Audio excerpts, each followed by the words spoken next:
So it doesn't matter. It doesn't have to be like being hit. Like, right. that can be better. Okay, gotcha. Just Yeah. a touch. Yeah. So Yeah. No, I didn't do anything to her. She hit my car with her son, yeah. and I was like, really, can't hear weird. Yeah. Well, we have her phone number and stuff. We Yeah. talk to her. Yeah, I took We the talk phone to number her. down. Well, she did give it to me. I said, I'll report this for you. That's what I said to her. Thank you. All right. Can you do me a favor? Can you raise your right hand? You swear that everything in this affidavit is the truth, the whole truth, and nothing but the truth? I do. Thank you. All right. I need your signature right here. Right here. Yep. Not consistently. Yeah, the paragraph side of the subject. Oh, isn't that? Say. What'd you say? Wait. Huh. Everybody's like your show's office. What's so? Yeah, she's sexy as fuck. What happened? So basically, I'm trying to make sure I'm not sitting in the air because there's a lot of ants in here. So basically, the lady who stopped me for months, I don't know if it's because she has a problem with me or what it is, but every time it's nobody out there, like crossing, because the only time she probably sees me is on Thursdays, because that's when I'm off. I take my lunch school a little later at like 9, but I have to leave early because her school's in the block. Only time she sees me is on Thursdays. If it's nobody outside, like it looks empty like that, she will purposely stop me for no reason. And I sit there for a good 5-10 minutes, just sitting in my car because there's nobody there. And then she'll let me go. So today, You have dash cam or anything? you know, No. I wish I did. Because I was going to record it, but I was just, I'm not going to do all that because that's a little extra. I'm driving, my baby's in the car, and I have a camera, I'm not doing that. How old is your son? She's only 2. 2. Okay. Who is that? She's only, I don't even know who that is. She's only 2, so I'm not going to speed in the car with my baby. Like, that's one thing I never do. Well, I'm not here for speeding. Yeah, I don't speed her. Rosie, go back. But, no, it's because she stopped me and she was like, you need to stop your speeding. I'm just like, I'm not speeding. I'm going 20 miles per hour. That's Okay.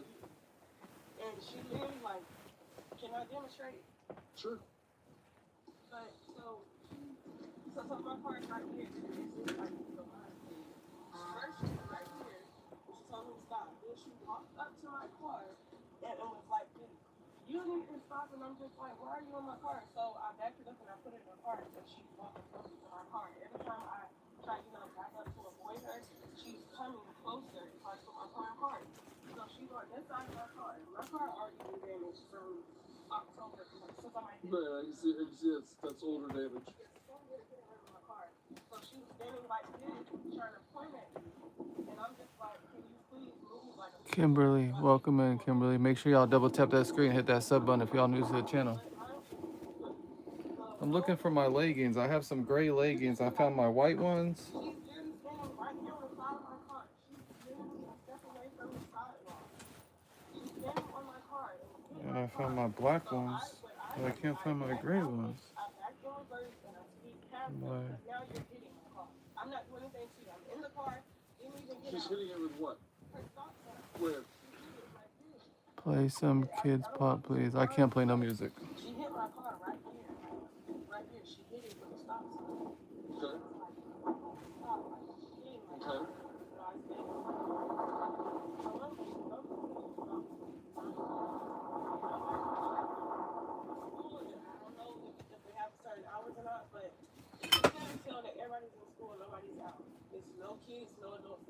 Were the yellow lights still flashing on the lights? No? They weren't? Damn, I can't find my gray leggings, bro. All the yellow lights were working.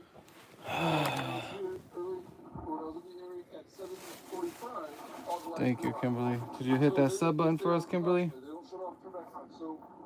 Did you hit the sub button for us, Kimberly?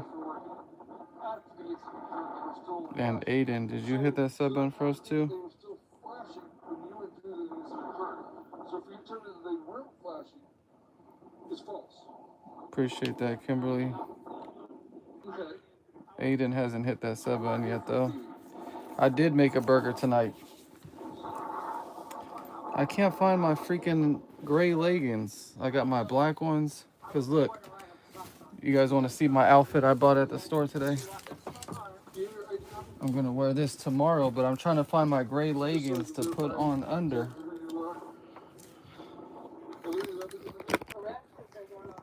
Versus, see these shorts.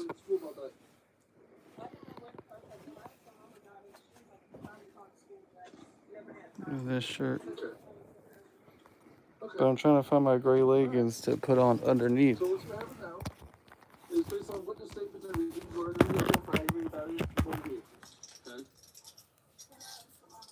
Yep, we'll let your mom come out and get all that stuff. Oh, I found them.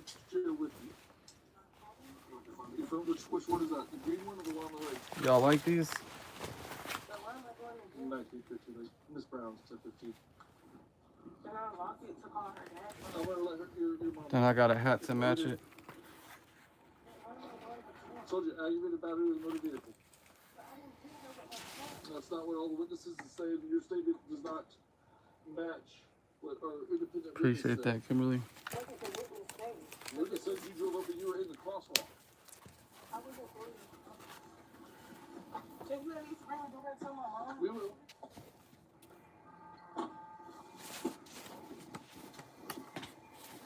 Yeah, Aiden didn't hit that sub button for us, only Kimberly did. But shout out to Kimberly. And you guys want to know something sad? I had my mic hooked onto my pants when I was doing a Instacart order. And this thing right here, it comes off. And this thing fell off.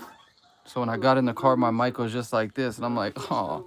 Luckily, I have it on my other one. And I mean, I don't interview nobody. So at no time will I be using two mics at once, you know?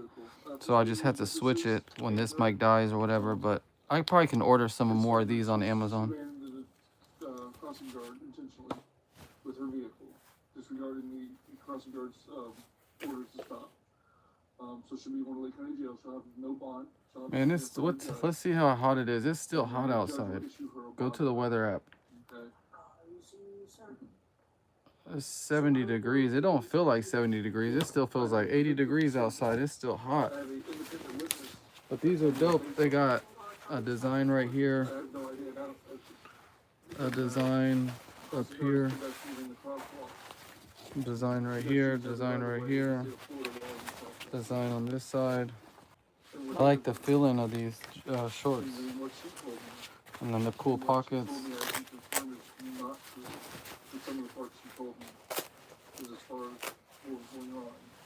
And then the shirt. Okay. She'll get it for the judge, and then the judge will issue a bond. She'll be allowed to make phone calls. She wants you also to be able to lock up her car. If y'all see this brand at Burlington, this is a good brand. I believe the keys are in it. Yeah. Their shirts are good quality. I like the thickness of the material. She's in my car. Let me see how it fits. I didn't even try it on.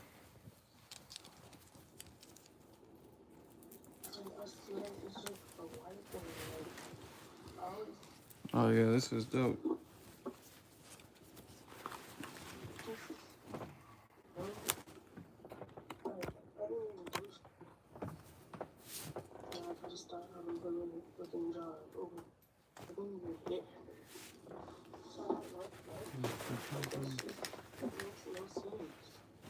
Always the white person over the black person. NASCAR, fast like a NASCAR. Never caused no issues with nobody.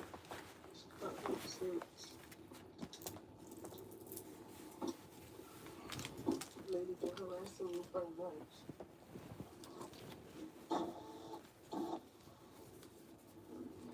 Is she coming out or something? Yes. Look at her doing for the window. I didn't get that lady, so. And she said she had witnesses and all that. It was nobody out there. It was only two people, like 3 streets down the road. Okay. License, suspend your car insurance and everything, and it'll be a real bad life with them. Okay, I understand. Appreciate that. The lady did. I'm about to try these on. Hold on. I have to go get Leah, and The lady did harassing me. you're going to jail. But I understand that if So Maurice, I can't get you out. if your niece and aunt calls my phone just thinking that, tell them like I already told them that happened before. Is it programmed under Maurice? Yes, And is it programmed under Aunt? yes, it has like a red, like raindrop next to Aunt's name, but if they call, just tell them that From this point? Hell yeah, these feel way better to wear than some jeans in this hot ass heat. What happened? the lady hit my car and You're the lucky, stop I'm sign. lucky that they're nice enough to just let me come out here and talk to you. I don't know what happened. I was not there. But whatever happened, you better let all of this be a learning experience. The because lady's now been you're gonna have harassing, a record. the lady's been harassing me for months. Well, and you should have been done, called the police, and you should have been done reported it. Cause now it's escalated to this, and what you saying doesn't even seem to matter. You better hope that the Yeah, judge. because I'm black. I know them. You That's okay, why it well, you doesn't can say all of that in front of the judge. matter. I know I'm not talking to nobody else. Hopefully, you will be able to see a judge in the morning. They will give you a bond, You but have to now you're call gonna my. have to spend the night in jail. You're going to call my job. And you better hope that they give them boys, give me some money to get you out. I know Maurice will, and Or you're probably gonna will. be sitting up in there because nobody has any money to bail you out. I know Aunt And I don't know how Maurice serious of a crime this is. I don't know how much time it holds, but now you got me in a messed up position because if you don't go to court in the morning, who's gonna keep Layla? I'm not gonna even be able to go to work. I told you that I called Terrence. I already told him my situation. He said he'll get her from school if I couldn't get her. And I need the information to the job. And now they It's don't in my they car. don't My even car need to is- know that my because car. you're gonna get fired because now you're gonna have a record. No, everybody who works there been arrested. Some people has a record. And my job doesn't care about all of that. We just have to tell them that So what's the information to the it's job? in my car. Yeah, I'm not monetized yet, Kimberly. I don't know if you're still here, Kimberly, but I'm not monetized yet. I need 1,500 more watch hours. I just hit 1,500. The car is unlocked. It's 12:07. Let's see how much we went up last night. One second. Hold on. I'll be right back. We went up like 25 watch hours last night, so we're at basically 1,500. So we need 1,500 more. Yeah, but if they gonna have you ain't gonna be able to just keep the phone I understand that. I'm talking about when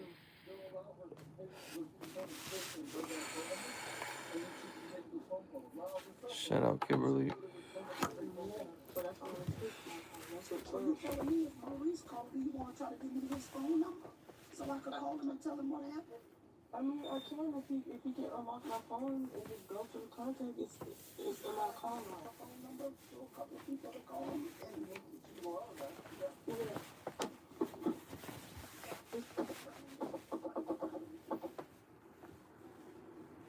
My code is mine. But just put my face to it. Gotta go, bro. I'll join next time you go live. Appreciate that, Kimberly. Yeah, I'll be monetized and like, I just need y'all to join my live every time you see me on live so we can get these watch hours. I sleep on live, so yeah, so gotta get these watch hours in. You can start sending me gifts. Hello, I'm finna be arrested, so I'm finna give my mom your number. Yeah. yeah, yes sir, she's handcuffed in the back of the car. Police car. The officers are allowing me to talk to her and they allow her to call you. What's your phone number, Maurice? Okay. You know, they're taking her phone and all of that stuff, so she'll probably be trying to. You don't like them? But I'm gonna text you when I get in the house, so you will have my number. It's gonna be no phone.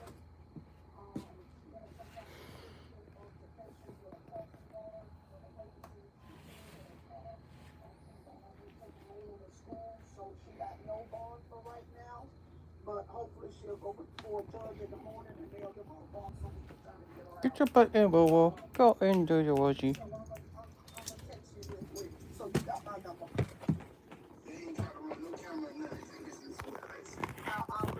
I'll call you back. I don't think so, but they got some witnesses that confirm what the woman said. So, yeah, I'll call you back. She was charged with aggravated battery with a motor vehicle. She was sentenced to 6 months of probation and required to complete an advanced driver improvement course. Thanks for watching. Be sure to subscribe for more videos like this.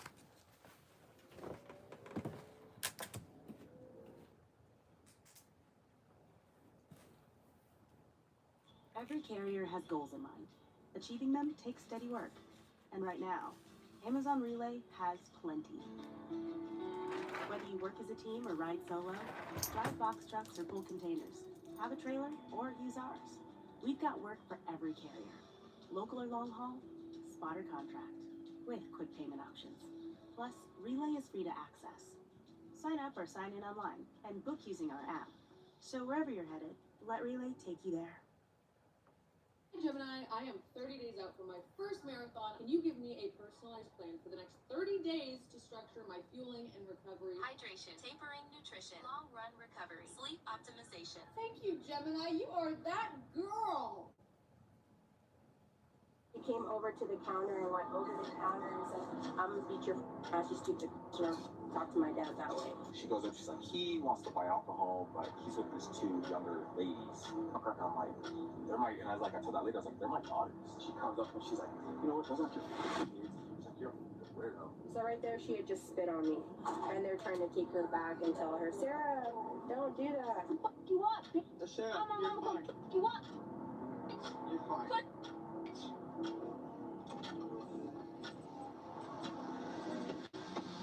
She came right here and they said, like, punch that thing, and we were, like, trying to drive away from her because she was getting crazy. And she started punching the back of it.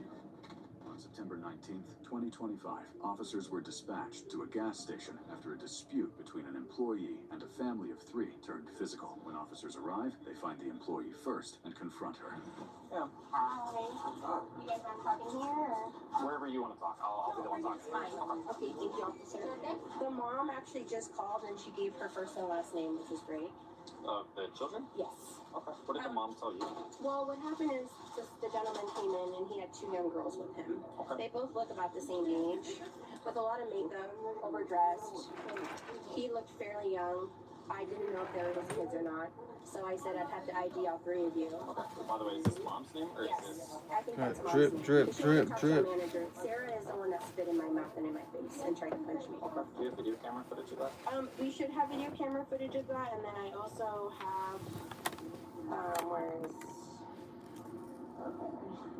I was just gonna take a photo to trespass them. Welcome, Nia. And then, where is it? So right there, she had just spit on me. And they're trying to take her back and tell her, Sarah, don't do that. Sarah, So she had just spit on me, so. he spit on you? No, she spit on me. The one in the cookie shirt. Hold on, all photos. So walk me through what happened. So they came up and I told them I couldn't sell. They started yelling in the store. I'm getting upset, saying these are my daughters, blah, blah, blah. And I said, I'm sorry, I can't sell to you. I'm new here. Okay. So, and I have my liquor license. I know what I can and can't do. Okay. So I told them, I'm sorry, you have to go. As they were walking out, the more aggressive one, this one, The brown shirt one? the one with the cookie shirt, she's the one that spit on me, Sarah. That's Sarah? Yeah, she came over to the counter and went over the counter and said, I'm gonna beat your Shit. you stupid bitch." Just trying on this new outfit. And right in my face like this. New shorts, new shirt, new hat. So let's go back. Gonna wear it tomorrow. You said I'm not necessarily to you guys. But just watching YouTube, bro. I can't sell to I you. have to ID everybody Okay, so with then the order. what did dad say? What did the He kids was, say? he was like, oh, I come here all the time. Like, but we just were mandated to ID everybody. I can't scan anything without putting in a birthday. I'm not choosing to do that. I'm not trying to be rude. I'm not worried about that. Yeah, so then that's, he just got upset about that, and he was just like, oh, that's bullshit, I come here all the time. I said, I'm sorry. I asked my coworker if she would sell to him, and she also said she wouldn't sell to him. And then as they were going out, that's when she got in my face and said all that. I said, you guys are trespassed, you can't come back. And I was taking a photo of them, and then she turned around and raced at me, and that's when she was like, because I was far from the car, I wasn't even close to them. I was standing over here, and then she came over. Yeah, it's that black Cadillac. And then when I was standing here, I was calling the cops, you can't leave because she had spit on me. and his tire rolled over my foot, and then the mirror hit my stomach. Okay, so that's not going to be a charge itself just because you were putting yourself in a position there. Sure. So I'm going to be honest with you too, right? So somebody else had called me previously saying that you chased him at the store earlier today, No. right? I don't care whether one way or that, but I'm going to advise you right now. If something like that happens, don't chase him. Don't chase him. Just because No, we don't God chase forbid that anybody. you had 3 people jump you. Well, I mean, you went outside to go take a photo of him. Yeah, well, that's our protocol to get, people, like, how do we remember them? How do we trespass Talk to people? your guys have cameras. Yeah. So talk to your general manager because all it's doing is putting Hell yeah. employees. Yeah. Okay. Yeah. So, and that's just a safety thing on your guys' Yeah. side. I'm not saying that like, hey, what you did, none of this matters. Sort of Yeah, thing. What I'm no, I saying is just for your own safety. Yeah. If you've got 3 people out there that are threatening to beat your ass, Yeah. don't go chasing. Well, no, they didn't threaten. Nobody threatened me but the little girl. And I was just gonna take a picture, and that's when she turned The around. one in the cookie shop. Yeah, and when she spat at me, I just turned around and I walked away. I mean, what can I do? Did she hit you with the spit or where did? Oh yeah, it went in my mouth. Ew. The problem is that either these people are neighborhood people, they think they run it here, and I'm new, and so I'm gonna be people are gonna bully me, intimidate me. People have already been super rude to me and disrespectful, and I think because there is not a large police force here. Okay. That's what I think. I don't see you guys right around. I don't see you off Madrid. I don't see you off Loman. And so if these things are too much for you, how do you think we feel with no power of force? Okay, ma'am, so I'm gonna tell you that right now, I've been in the area all day today. Okay. Okay, I just left the jail right now. I've already taken 5 or 6 calls, literally up quarter here. Yeah. Okay, I have been in the area. And you need more support. I agree. We need more officers. When you said she came across the counter, what do you mean by that? Well, What there's actions this did she door like this, right? Shit is going good. Close here, and it's Just working on my live watch hours.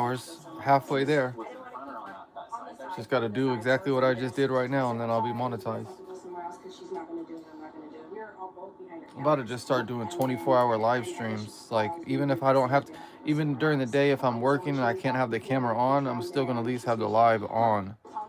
If the camera has to get cut off, oh well, but I'm just going to keep the live on 24 hours a day. And that's why I said, you guys are trespassed, you can't come back.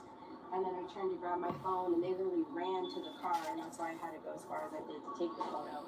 And that's when she turned around on me and just like put her fist up, and like I have the photo of her with her clenched fist. Can you show us And the spit, and I didn't get the spit, but like you can see when she's coming towards me, her fist is clenched. And you were taking a photo of her and she started walking. That's well, yeah, because then this guy and that guy were like, no, stop, and she had her fist clenched, but then afterwards, that's when she spat on me, because I was just gonna take a photo of her. So she was walking towards you with her fist clenched. Yes, and that's Her when I put family the members were video saying, on. no, stop, don't Yes, do it. and then she spat. Like, and I mean spat in my face. And then you said it into got my in your mouth? Okay.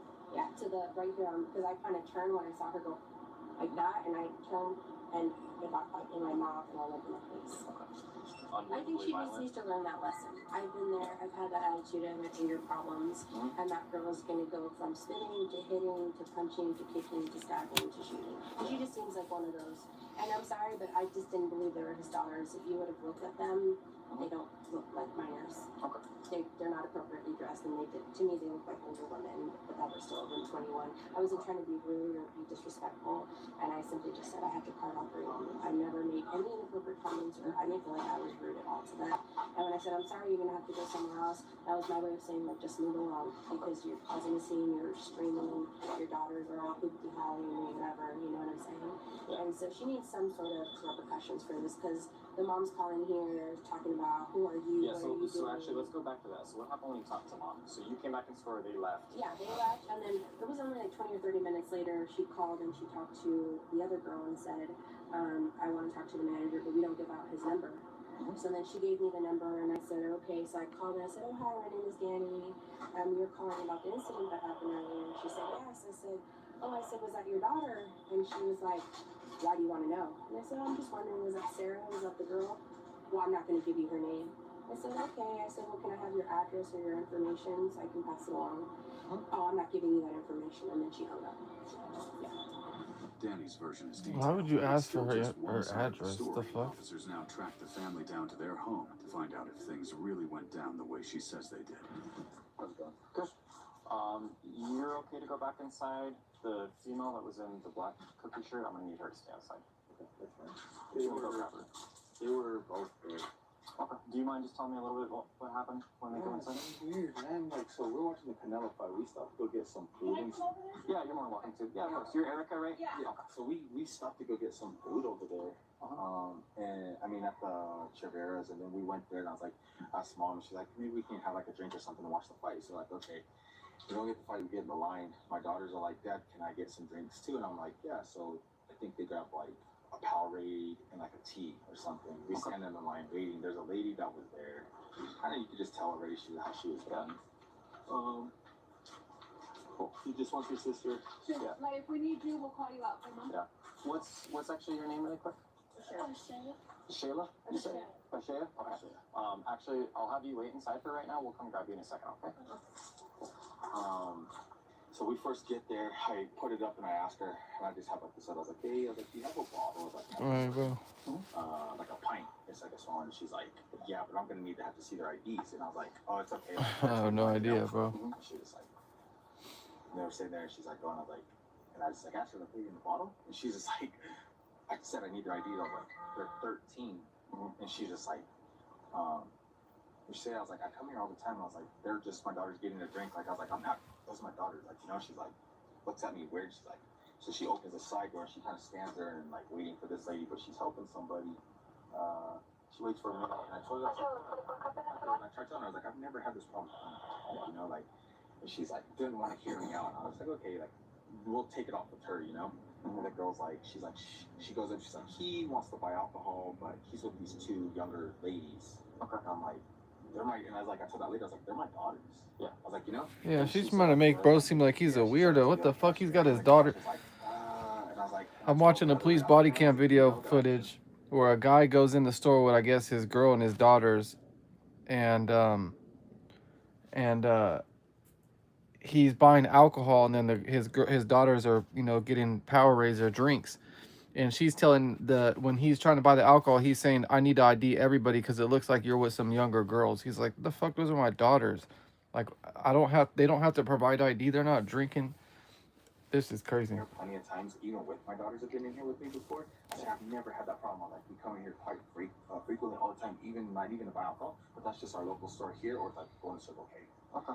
So then the one in the brown, that's Alelia. Okay. She said, like, oh, don't talk to my fucking dad like that, you know, or something like that. Your daughter that was wearing the brown shirt. Yeah, the brown shirt. Something. She said that. She's like, yeah, like, you know, this and that. She's like, what? And then I was like, girl, let's just go. Like, you know.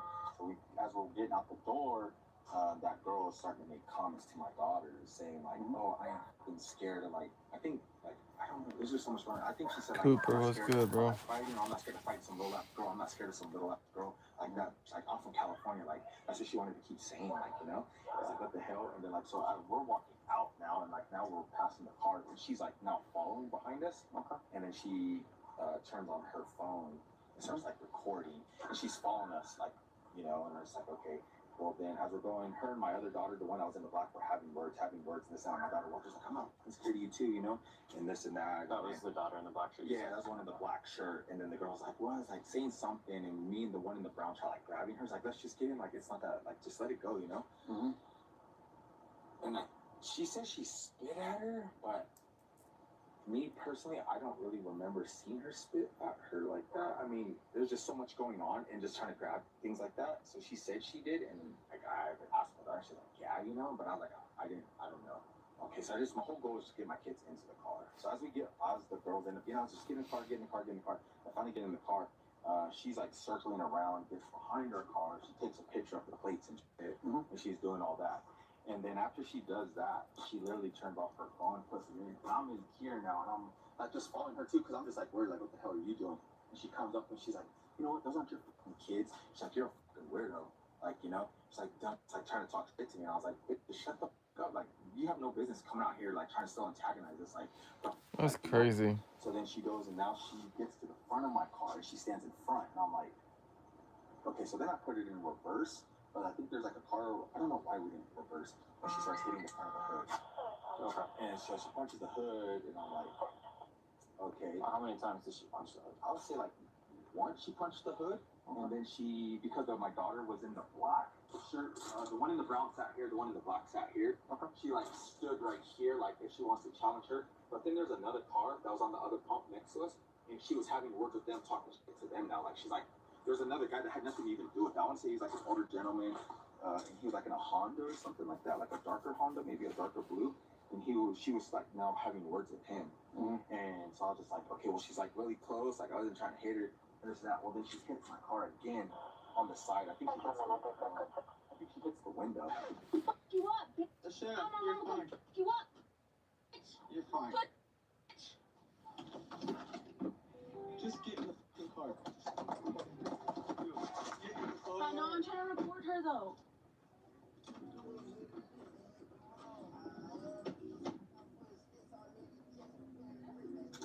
Crazy ass bitch. And she tried to flip it on them, make it seem like they're on some weird shit. He's with his fucking daughters. What the fuck? That's a racist ass bitch. That's crazy. I can't believe that shit, bro. Maxing is so maxing right now, bro. Carl's Jr. is saving you big with a $5.99 maxed out, double stacked, spicy chicken sandwich. This is unreal value in the bromosphere. So max. It's pop-up science.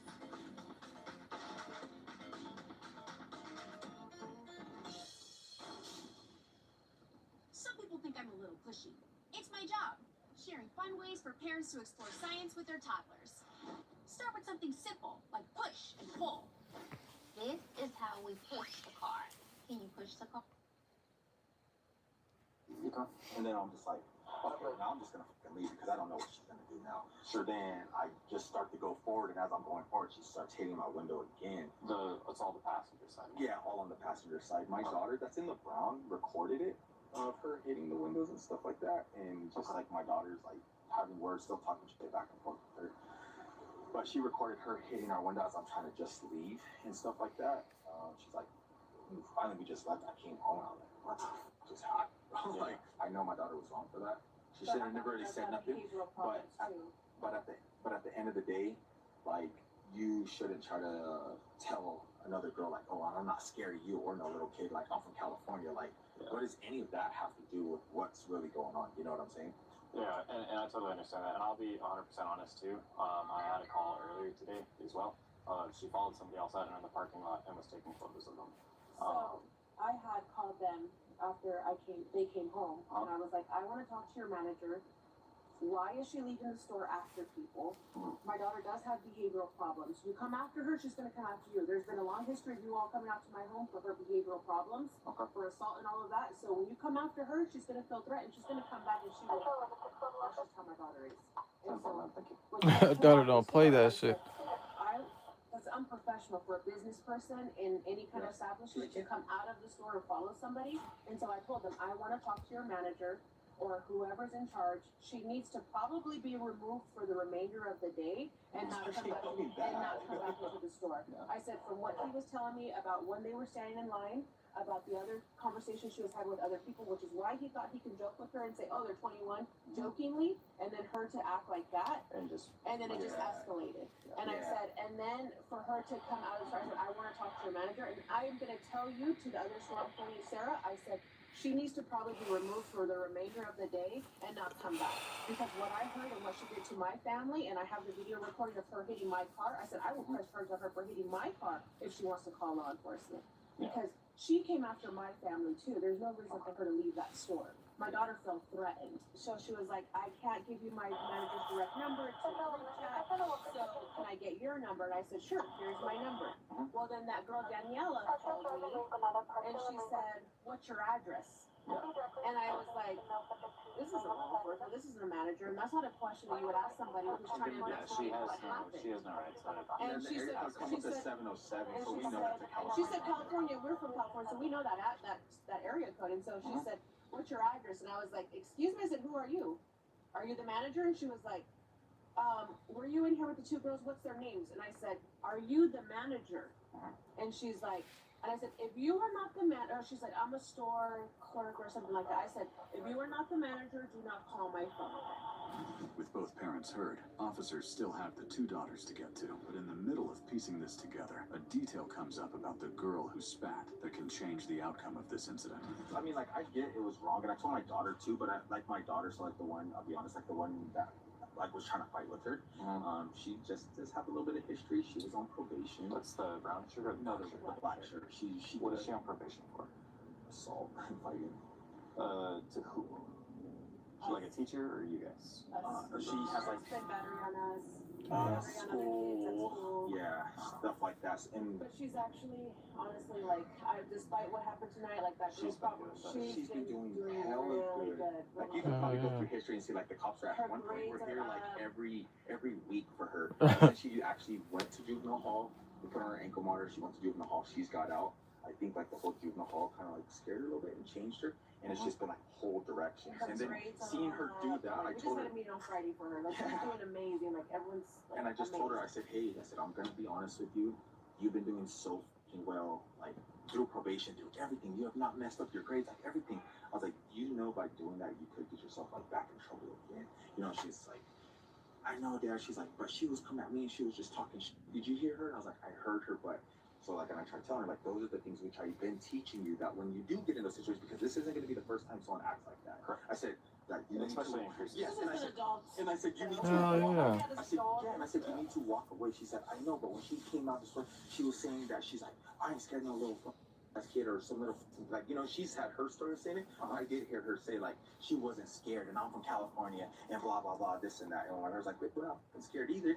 Like, you know, then when I turned around and happened to look back, she was recording, and I was just like, Yeah. So if she did spit on Danny, there is going to be a class 3 that I'll give to her. We're not taking her to JPO, nothing like that. You guys can call GPO yourselves. I don't think that she's an imminent threat to anybody right now. I don't think there's any reason to take her away right now. If she Shout out does to that cop.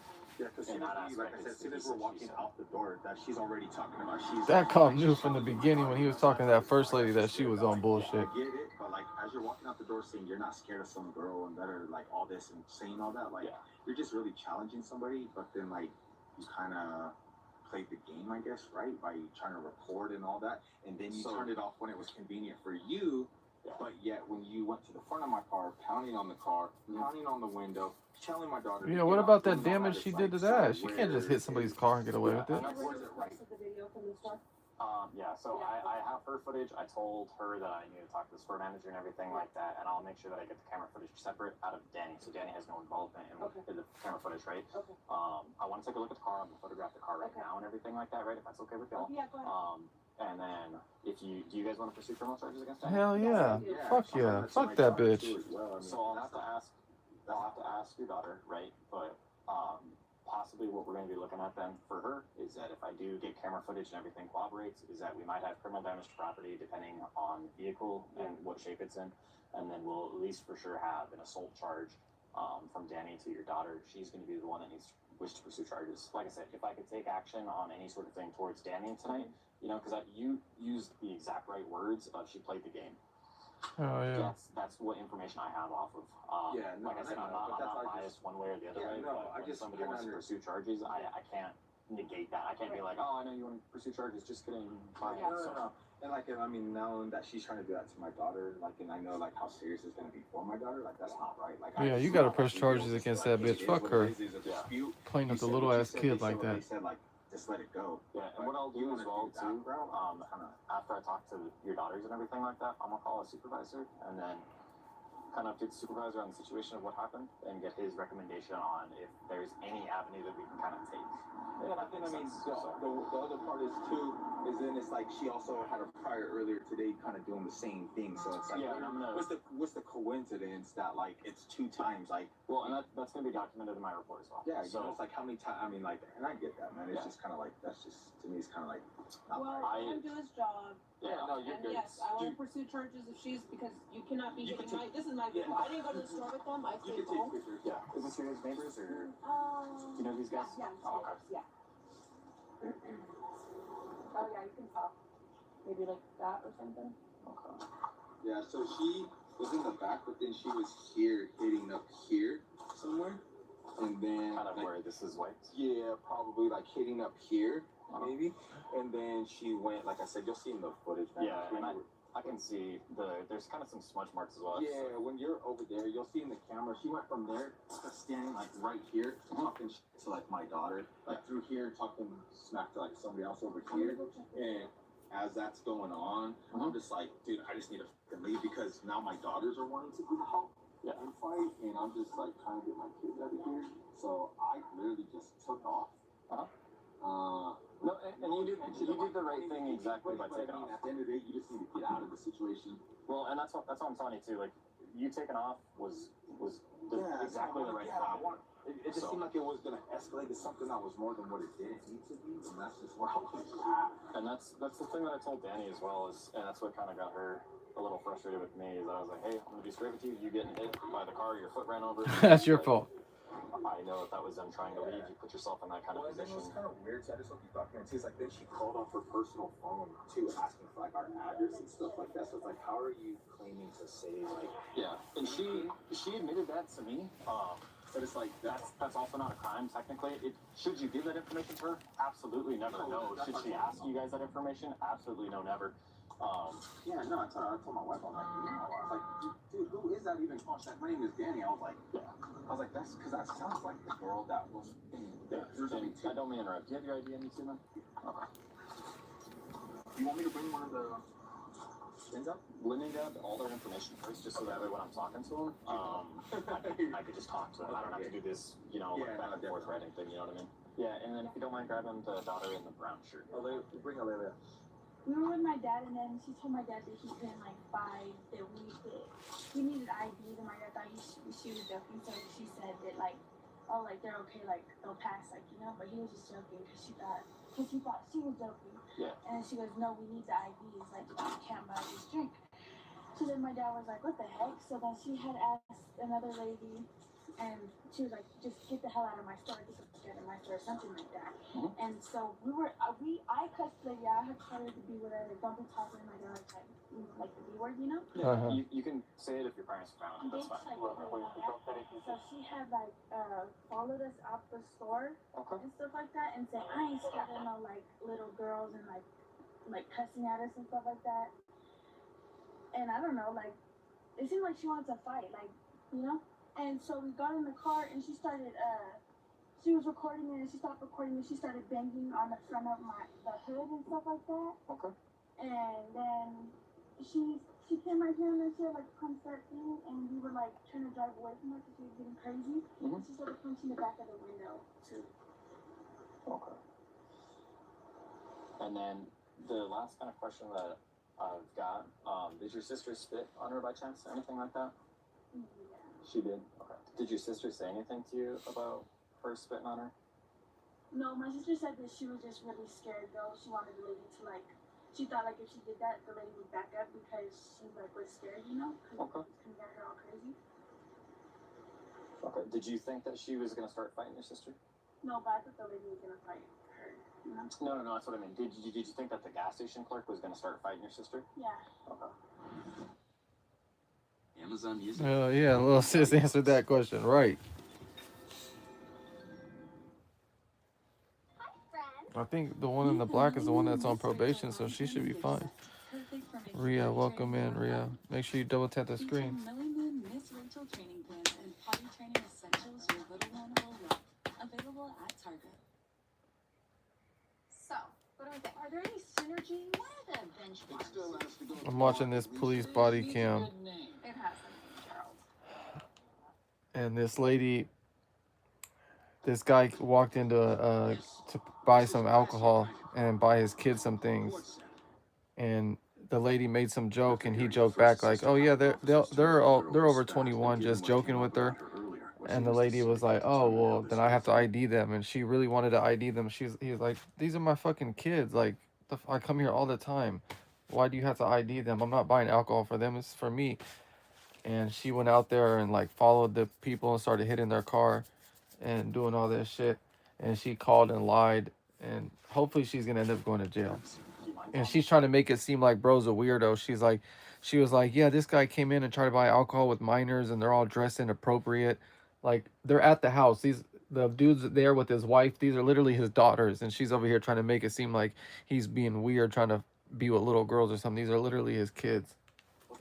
Like, yeah, they're probably like 16, 17. They look like they're 18, 19, 20, you know, because kids are so advanced these days. And they are pretty too, you know, but they're his kids. What the fuck? Yeah, Kind of walk me through like as detailed and as like chronologically, so in order as you can. When I get to 1,000 subscribers, I'm giving away $25. alright, so when we were in the store, what is it called? We grabbed Gatorade, and like, we grabbed soda, and then we were in the line, and like the lady was kind of being rude to like everybody that was like in a thing, but then. When you say the lady, what was she wearing? She had like a green, Okay. and what is it called? So when we got up there, she told my dad she's gonna need our IDs or something like that, and then he was just like, he like didn't look my after. He said like don't pass like other jokes, and then he went to go get like whatever he was getting. Yeah, and then where were you guys at when this was going on?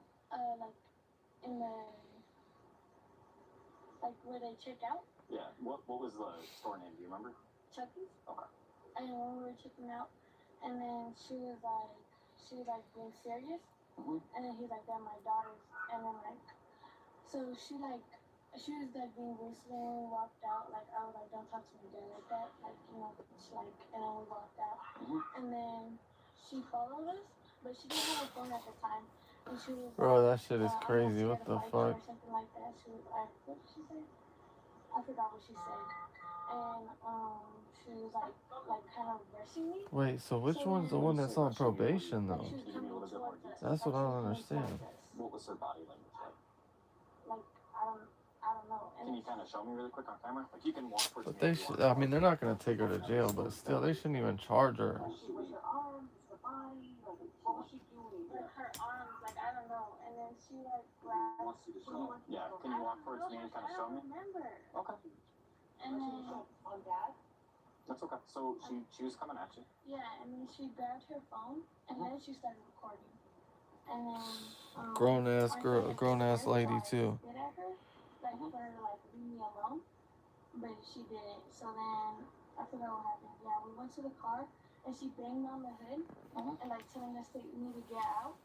And then I forgot what. Oh yeah, she was coming around. She took a picture of the license plate, and then as we were trying to leave, she was banging on the windows and stuff. Okay. Yeah. What did you think that she was gonna do? Like try to find me or something. Yeah. What? The fuck else she trying to do if she's fucking banging on the window and hitting the hood and shit? That she was gonna fight you. Like just how she was talking.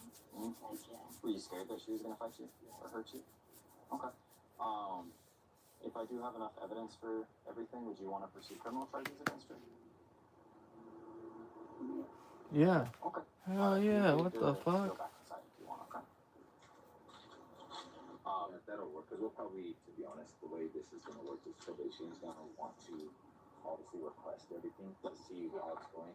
That's why I kind of told her you need to press charges, because it's going to help protect you at the end of the day. Hell yeah. I mean, I know they're young and they kind of don't understand body. Shit. Yeah, it's kind of hard to like, She's trying to do it to them. We should teach them, you know, but like when a person is kind of coming out and she's just kind of like this.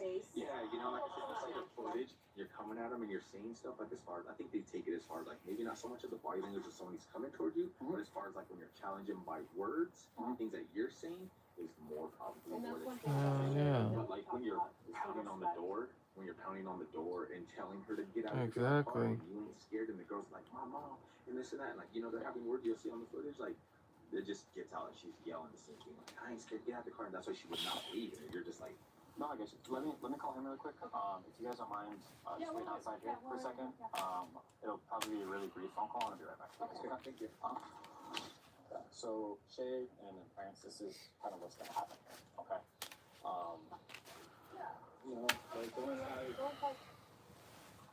So. Damn, please don't take one of them to jail. Juvenile citation for the battery for spitting on the clerk. Okay. However, I'm also gonna go right back there and write a criminal citation to the clerk for the assault itself. Okay. Is there anything else that she can get? Because I mean, this is traumatic. traumatic event, obviously. She came after children. Is there any other charges she can get because she put my children through that? Not unfortunately, on that end. You wanna go inside real quick? So there's nothing that it's like assault on minors or anything like that. It's just assault. The only time that we get kids kind of involved when it comes to charges is typically going to be stuff that's like sexual offenses. Right.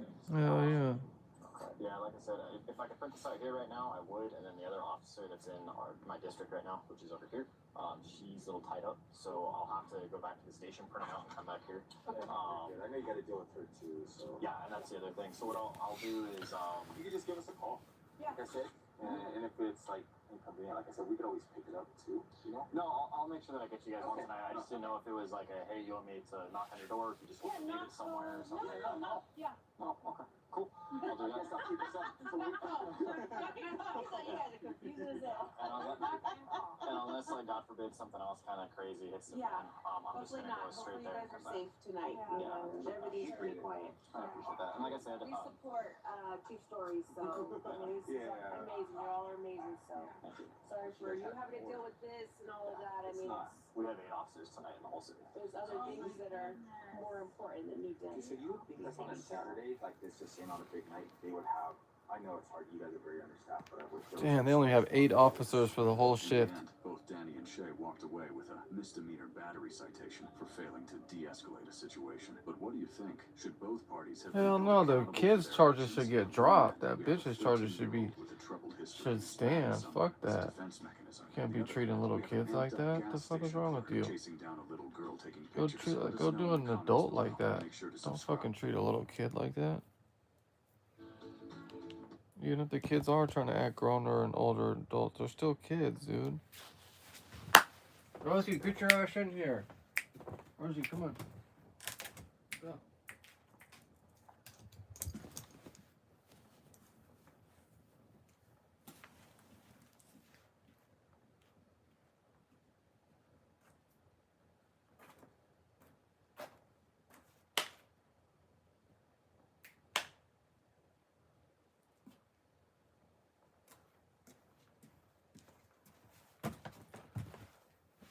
Shoot the shit out that shit, boy.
Tire Rack provides 2 years of road hazard protection for free with purchase, so you're covered if you catch a nail or a pothole. Good night, Rosie. Say good night, Rosie. Next day delivered to most nationwide. Say good night, To Rosie. your home or office, or to an installer of your choice. And Don't forget already. What's up? You know what it is. When you in your pocket, man. Pick out one. Keep it on there. In policing, if a suspect runs from you and you end up in a foot pursuit, your squad is going to expect that you take them into custody. Say good night, And if you don't, Rosie. you can Good expect night, some whipping Rosie. and Good debriefing night, from your Rosie. fellow officers. Good If night, the suspect Rosie. runs from you in handcuffs and gets away, you are never going to hear the end of it. So hopefully if a person runs from you in handcuffs, you take them into custody. This is one of those.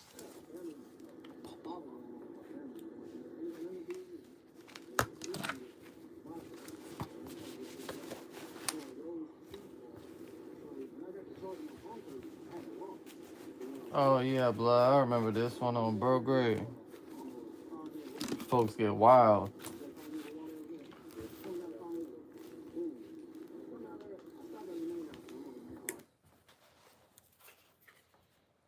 An all-new 2020 starts right now.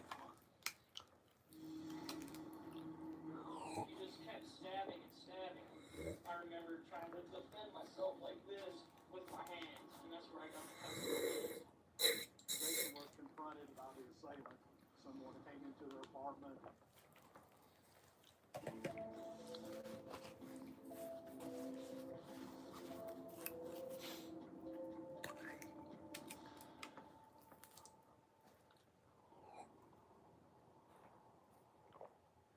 The start of this was really that there was a call that came in, and so that started the real what happened situation for us.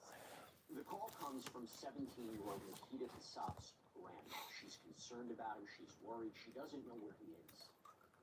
When Nikita's grandma reported that he wasn't attending school and that he was missing, we also received a report from the Waukesha School District on the same time. And so that's when we started kind of looking at what was going on.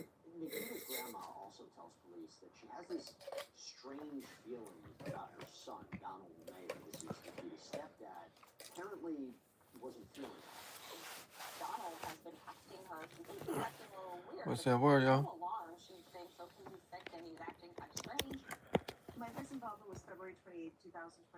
The Waukesha County Sheriff's Department called me and told me a little bit about the facts. And from there, I headed out to the scene. This was the worst scene I've ever been to. One would think global pop sensation Zara Larsson smell the decomposition. Once investigators go inside, they find a house of horrors. Tatiana was shot multiple times. She had been covered up by numerous blankets and towels. Towards the front of the residence, there was a small office area, and that's where Donald was. And again, he was also covered with blankets and towels. Including at his desk or doing some type of work there. There were candles in the area of Donald Mayer's body. They were not lit when I got there. They were extinguished, but it did appear that they had been lit in the past. Once we were able to remove some of the blankets and clothing from Don, you could see that there was a head wound, a very massive head wound. I noted that there were a lot of piles of clothing, blankets, in addition to where the two deceased individuals were. And my concern was, is the 17-year-old son somewhere under those blankets or clothing, or was the family dog deceased also hidden? What the fuck? The way we were asking questions, where is the kid? What's happening? And we're all thinking, has the kid been kidnapped? Has he run away? Are they going to find the body? Is the body just in the home and they found two and maybe there's a third? When they first entered, they thought that this was possibly a burglary. Pictures were off the walls. Nothing, just watching YouTube. Box spring. If you had gone into the closets, all the clothing was off any shelving units. It was laying all over the floor. It That shit definitely look looked like weird. someone What had the gone there fuck? and burglarized the residence. Yeah, he did that shit to set that shit up. That looks hella fake. Paperwork was pulled out. We did find paperwork for a handgun, but we didn't locate a handgun in the house. So was it something where the suspect located a handgun and then used it on the family? Somebody liked the live. Determined there was no other victims in the house. Make sure y'all follow my TikTok, Now, man. this is all happening on a peaceful Winter's Day. Damn. A place where What? murders, and especially Oh, double New murders, Year's? are very rare. Waukesha is a very safe place. It's kind of an affluent part of the state. It's a very typical Midwest city. It's really open. People are super friendly. Just the most typical small town American setting. But something has clearly gone very wrong in this idyllic town. Yeah, that's Someone fucked had up. to go to this family. Have they been targeted? Well, it turns out their story Make sure y'all double is tap that screen on YouTube, man. First of all, Nikita had And if y'all new, hit that sub button. Eastern European country of And if y'all on TikTok, make sure y'all follow my TikTok. Appreciate that. Whoever just followed me, appreciate that. Whoever just sent me a gift, appreciate Nikita and that. his mom were living in Moldova, and they came over to the U.S. when he was 7 years old, and his mom met Donald and Make sure y'all follow my TikTok. Y'all go subscribe to my YouTube channel as well. It's the same thing as my TikTok. treated him like a son. We got real mics. He excelled in school. He enjoyed academics greatly. He kind of got transplanted right into the American dream and grew up in a nice house, in a nice neighborhood. You want me to go get my thing so I can put my mic on so y'all can hear me? All right, YouTube. I'll be right back. I gotta go to my car. I'll be right back, YouTube. A couple different well-being checks, and we learned that, you know, Nikita hadn't been at school, Don hadn't been at work. Nikita had previously been, you know, perfect attendance at school, and now he's in neutral. The last date that he was physically at school was the 11th. I believe that a couple of his teachers reached out to him, and he had a response that he was sick. They indicated that he should have one of his parents call the school, and no one ever did. When was Don last seen? When was he last at work? Did his work have contact with him? Donald really worked from home. I think he went in very rarely into his office. As his boss was reaching out to his employee, there were responses back on text messages or emails indicating, you know, I'm sick. When his boss wanted to talk to him, I believe he started responding that he doesn't have a voice and therefore he can't talk. So he was texting into work since the 11th. And the text didn't always make sense. He would make poor excuses like saying he had conjunctivitis and then make comments that his throat was sore. And so the symptoms wouldn't always line up with the diagnoses. We also received information from the neighbors' Ring camera, which was able to determine and narrow down the time of death, because we saw when Donald and Tatiana's cars were last seen leaving and coming back to the residence. But this is one of those cases where police are racing against the clock. What happened to Nikita? He's not there. The dog's not there. Was he kidnapped? Was this for money? Nikita was not at the residence. So then, was he a victim or was he a suspect? We knew that there was a vehicle missing from the residence. I mean, it just kept piling on that something's going on here. Something's wrong. Investigators need to find Nikita. The last time anyone heard from him was February 11th. Now it's the 28th. That's more than 2 weeks later. And we started kind of figuring out that night that we believed that Nikita had taken down Mayor's vehicle, that he had left with that vehicle. We started pinging, doing emergency pings on Nikita's phone, and we did get some emergency ping information back from Waukesha. We had a ping or a location going south in Illinois. We then had him going west through Iowa, Colorado, Wyoming, I believe down to Kansas. He went to the world's largest truck stop in Iowa. I thought that was an interesting choice. The truck stop that Nikita stopped at was on February 24th. It almost was like it was sightseeing. He's 17 years old and he doesn't have a driver's license. So he's driving across the country without a driver's license. And he ended up in Kansas. Y'all can't be nice enough to follow my TikTok. What ended up getting him caught was his driving. He didn't stop all the way at a stop sign.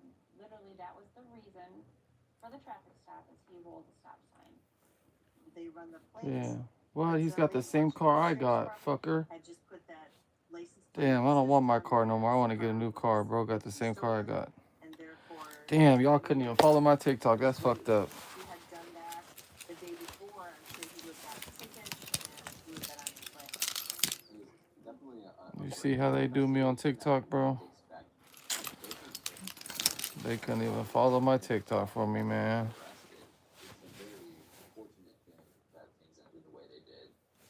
So police get a warrant to search Nikita Kasab's car. And what they find is both shocking and confusing. There were some things that were found in the car when Nikita was stopped. It's been so long since I've seen you. Selena, you act like you ain't seen me. You see me a couple days ago. There was cash Wow, look at all that money. jewelry, electronics. There were photo albums, which I thought was very interesting, containing pictures of he and his family. We also found birth certificates for Nikita and his mom. There were some cameras, so I don't know if you thought that the cameras that he had taken had evidence on them. Older laptops, electronics, cell phones. It was just very eclectic stuff that he had with him. He did take the dog with him on his road trip. I believe that the dog was the only thing left that was kind of someone who could comfort him, or someone who is known to him. Maybe he didn't want to be alone, and he probably didn't want to leave the dog there alone. I was very glad that the dog was still alive. In one of the cameras, investigators find this memory Elizabeth, that contains some truly disturbing images. can you have my keys? If you want to come steal this car, if you want to come steal my Infinity, I'll be more than happy if you can. I'll be more than happy if somebody comes steal my Infinity. So I can report that shit on my insurance. No, I'm just kidding, just in case they're listening. Hell no, but for real. How am I?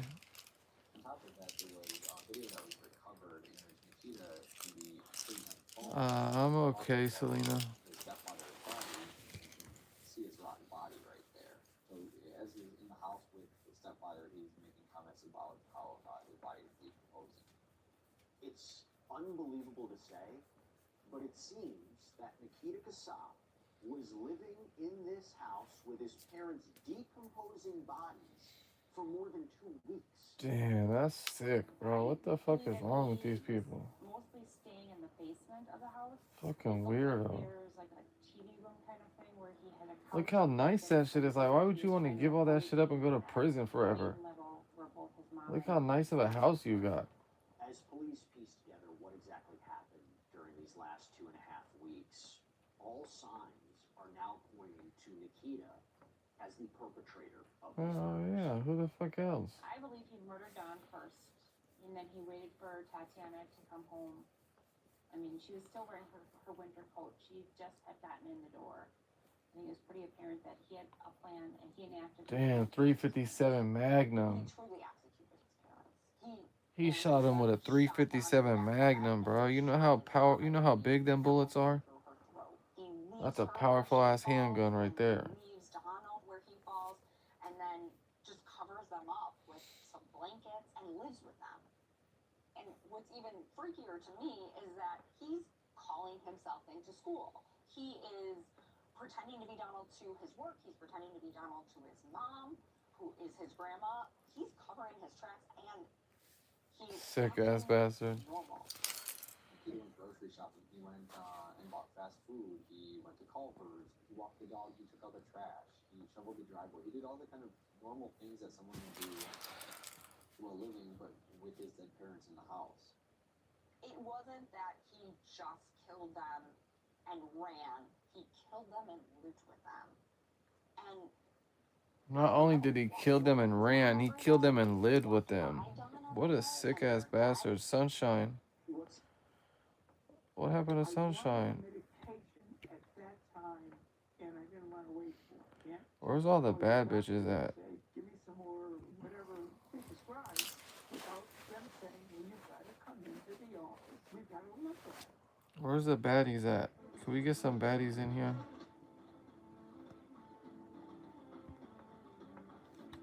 Can we get some baddies in here? Where are the baddies? Man, I said, where are the baddies? Hell no. Yeah, what the fuck? Where are the real baddies? Treatment company. Extraordinary jewelry and timepieces. What's even more concerning is that what started with police thinking this was a burglar looking for loot actually seems to be the Look at that. That's crazy, bro. We saw some money envelopes on the counter, so I think he knew that they kept cash around, and I think that's why he was looking through the house. I think he may have also been looking for valuables, including jewelry, and thought, I mean, a lot of people have safes behind their, He thought he was gonna flee the pictures. country or So I what? thought maybe that is why he took the pictures off the wall to see if there was anything behind it, possibly if anything was taped behind the pictures. That's what he was doing every day. He spent 2 weeks searching that house, tearing apart that house. He went through everything.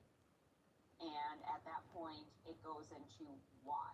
Why did he kill his mom and his stepdad? And that's kind of the onion of the whole thing, because it looks from the outside like it's going to be a cut and dry case. Look, as awful as it is to say, Nikita wouldn't be the first person to kill his parents. But detectives are about to learn that he has a plan. Where are the baddies at? On a whole I have to go to sleep. I have the flu. Good night. All right, Selena. You just come to. All right. Have a good night, Selena. Where are the baddies on TikTok at? that he was ready for him to leave and ready to start trying to take action to make his plan happen. He needed a vehicle, he needed money, he needed to get away from them. If he stayed, there was no way that he'd be able to do what he was planning on doing. Look at that 357 Magnum. I ended up being sent down there on March 10th to pick up Nikita in Kansas. That's when I first had contact with Nikita. So since Nikita's arrest a couple weeks ago, he's been held at this juvenile security facility for evaluation. On the flight back, Nikita's demeanor was kind of bizarre for the circumstances. He didn't show any kind of emotion or concern. He just appeared to be there. Where are the baddies at? He was quiet. He would occasionally make just shallow jokes or engage in just small talk, but nothing that you would expect from Tatiana. someone who, knew that his life was changing significantly. Tatiana. Ooh, Tatiana. Ooh, Tatiana.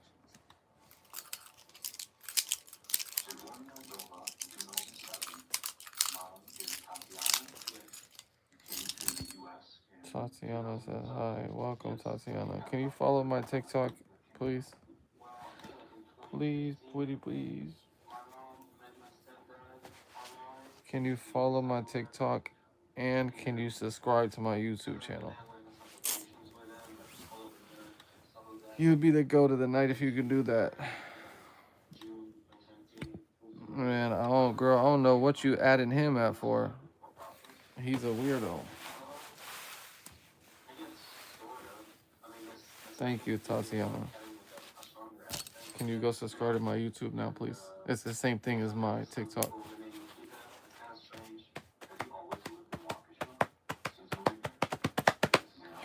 Thank you. You're the goat.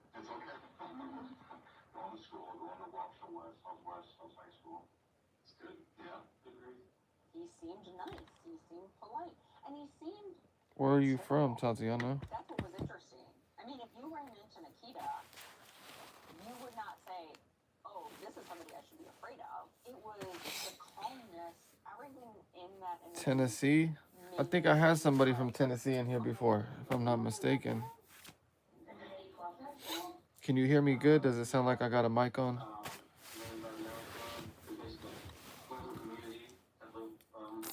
Appreciate that. Shout out to you. Anna, welcome in, Anna. Tennessee, what time is it in Tennessee right now?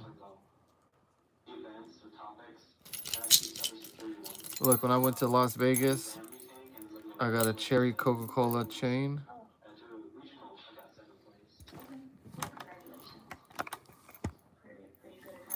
And my first name starts with an R. So I got an R and it says Coca-Cola. And then look, I got a little Coke bottle right here. And then this one is a regular Coke, the bottle Cokes. Can in a bottle. See? 3:10. Damn, it's late. It's 1:11 for me. Started looking, there were no friends. And there What are were you doing very, up so very late? few friends. For whatever reason, he wasn't connecting with people at school. The key to figuring this all out is a classmate of Kasab's who decides to speak to police. Now, something to note, this person is referred to as Witness A to protect their identity. Witness A was someone who had come Damn, just can't sleep. That's crazy. he had some sort of communication with her prior to his parents. That he might kill himself, and then in order to, not make his parents go through that, he would kill his parents first. When she would have confronted him on that, You see these shorts? I just got these shorts today. I'm about to wear them tomorrow. and they asked her, how did he describe his upbringing? How did he describe his life, his house, his relationship with his mom and stepdad? And he was very positive about it. He had a wonderful childhood, believed You like that them? he had a good family, which again makes this even more shocking. A lot of his social time was online, and it caused kind of this interest in finding some odd political views. Appreciate that, Tatiana. Political views. Looking up school shootings, looking I got up this the other day. mass murders, looking up killers. There's a weird fascination that he really had with really dark, scary things. And then I got another shirt today. This one I got the other day. This one is still kind of new. He also shared what she described as gore edits. I got this one too. And when asked what a gore edit was, Witness A explained that gore edits were like videos and clips from war that were overlaid with Russian music. I was gonna wear this shirt with these tomorrow, but I might just get like a white polo or something. And then I got this hat that matches it.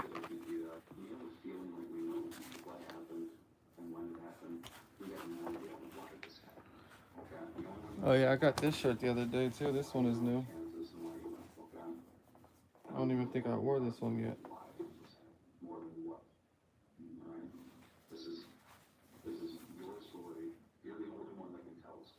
It smells like cologne though, so I definitely spray some cologne on it. That's that YSL, I can smell it. Bro came in here with that. Oh, that'll be nice. What would be nice? A white shirt with the shorts? Is that what you mean, Rachel? So many cool clothes, bro. Appreciate that. You like the other one? Which one? I like this shirt. Nikita Kasab is arraigned about 2 weeks later. He was in a But I want to get like just some white polos or something to wear with these shorts. and he looked like a skinny 17-year-old. He looked Other shirts, by the way.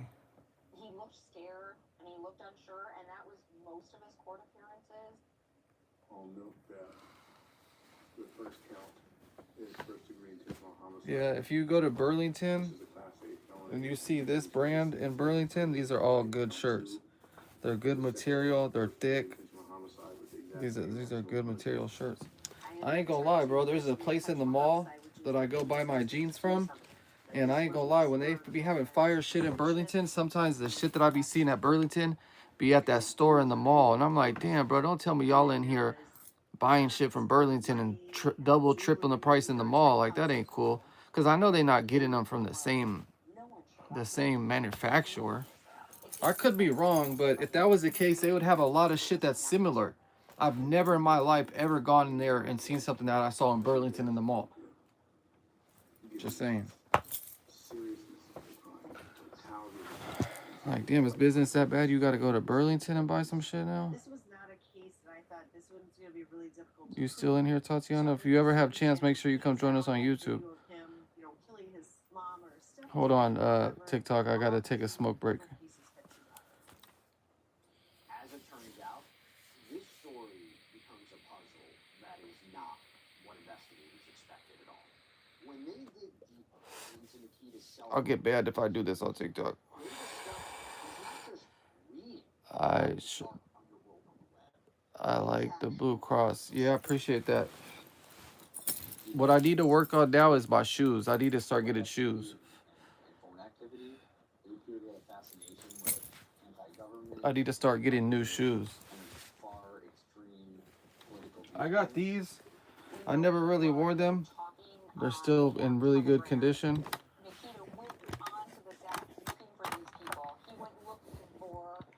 I still have these shoes. I haven't really worn them.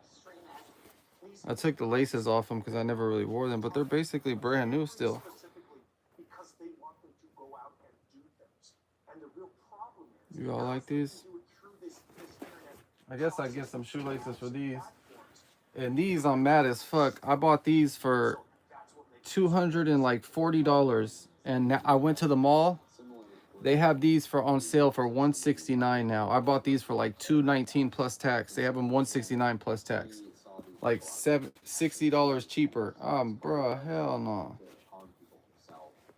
These are my favorite type of Jordans though, the 11s. How deep is this?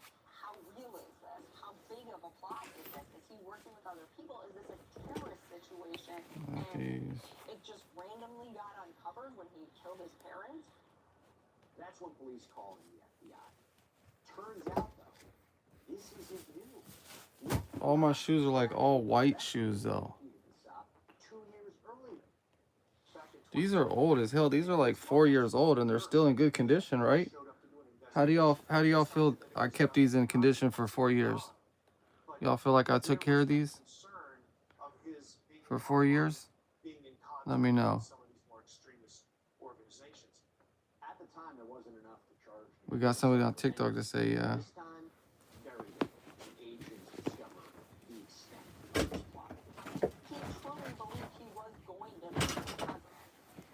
Jeez.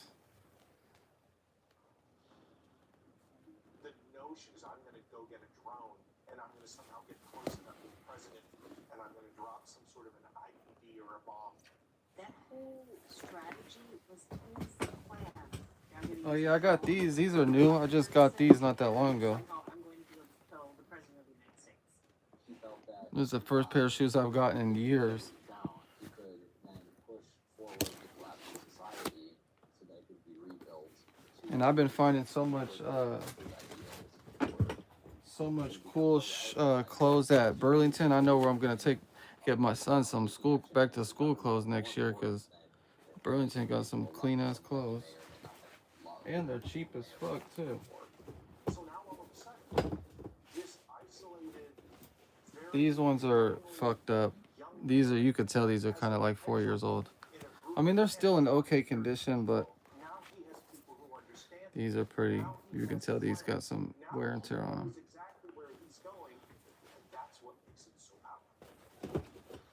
They're telling him all the things he wants to hear, offering him a life that he could have somewhere else, and they could be this good for him, this friendship, and this. You gotta go. All right, Tatiana, thanks for stopping by. Thanks for following me. And thanks for the subscribe to TikTok or YouTube. We pay this kind of money. This is what we can get you. I think they also saw we've got. Red is shoes are fly. Appreciate that. I cook all my shoes in like 3 months. Yeah, you know what saves my shoes? I ain't gonna lie, bro. Get y'all one of these. Look, get y'all some of these. They're only like $8 at Shoe Palace or any shoe store. These will save your shoes from creasing, I swear. That's how all my shoes are all still good. And you can take them out if you don't want to buy it. Like, I got multiple of them, but if you don't want to buy multiple of them, you can take them out, put them in whatever shoe you're going to wear, you know?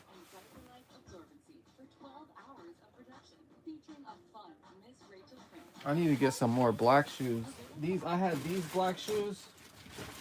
But shit, these were the only black shoes I had, and I wore the fuck out of these. They're all fucked up now. There's like no point even wearing these anymore.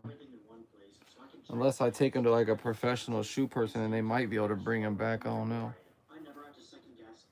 I mean, they're black and gray. I mean, they might be able to be painted and brought back.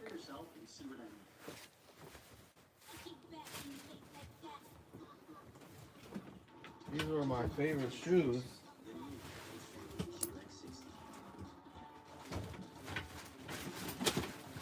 Yeah, these ones were my favorite shoes.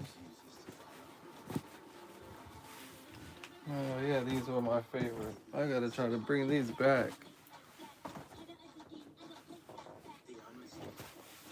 And wear them with this outfit tomorrow, bro. Hell yeah, let's go. What do y'all think? I can bring these back. Oops. Hatred of the U.S. government, but I believe it was Y'all him think I can bring who these decided back? that maybe I need to buy a drone and weaponize it so I can do this. But this assassination plot wasn't the end of Nikita's scheme. No, he actually gave some thought to what would happen next. Y'all think I can bring him back? He completed his mission to try to kill the president. He had planned to move all of Ukraine for an amount of time, for some years, and then eventually move on to other countries or to other things. He had this belief that Solid black shoes, they must. Yeah, look at these ones. I gotta bring these ones back. Y'all think I can bring these back? These are horrible, huh? Look how bad these are. Y'all think I can bring them back? And then moved to Eastern Europe. He was looking for a place to kind of start over his life. What do y'all think? I think I might be able to bring them back if I take them somewhere. I really think in his mind, he thought he was going to end up in Ukraine and he'd be living a normal life. And maybe that's why he took the family albums with him. I'm from Oakland, so bro. that would be You don't see his the 9/8 on the middle of my neck? certificates of his mom and himself, because You can. Appreciate that. At least you got some. At least you got some type of faith in me, Rachel. Look at, man. Look at. I made a mistake, y'all. Look. I lost the other piece to my mic. This part. Y'all see this part? I had this part clipped onto my pants inside the grocery store the other day, and this part fell off. But I'm sure I can order more of these little accessories on Amazon. And it's not like I'm interviewing anybody right now where I'll be using both mics at once. Only time I'll be using the second mic is if this one dies, and I can just transfer this one to this one, you know? But we're getting real professional now. We're upgrading our equipment. We got real mics. We don't got that cheap $10 Marshall shit anymore. I mean, these are only 50 bucks, but still. as law enforcement, it's extremely concerning that intelligence. At least we upgrading and getting some real equipment now. They're taking this type of action to kill the people that they care about most. As the new year begins, Nikita Kostevsky is awaiting his double murder trial. But then there's a court hearing, and something happens that no one really saw coming. Good morning, everybody. The matter is here today for a change of plea hearing. I was advised that it is the intent of Mr. Kasich to enter pleas of guilty or no contest to counts 1 and 2. And we're all like, what? What do you have to gain? What are you doing? Why are you changing your plea? You could take it to trial and just see. Tell me if this is true. It says, I give up Yeah, my got the right mics. to trial. True? I'll show you that this is the piece of shit ones I had. Charge against me, sir. Charges I committed. Count number These are the piece of shit ones I had first. That on or about February 11, 2025, you did cause the death of victim A, who's identified as Donald Mayer, with intent to kill that person. What did you plead to count 1, sir? What I saw was a very robotic response when he was pleading guilty in this case. Yes, Your Honor. Yes, Your Honor. You could see Nice what? his chair literally shaking. You could see that his knees must have just been shaking underneath counsel table as he was trying to get this over with.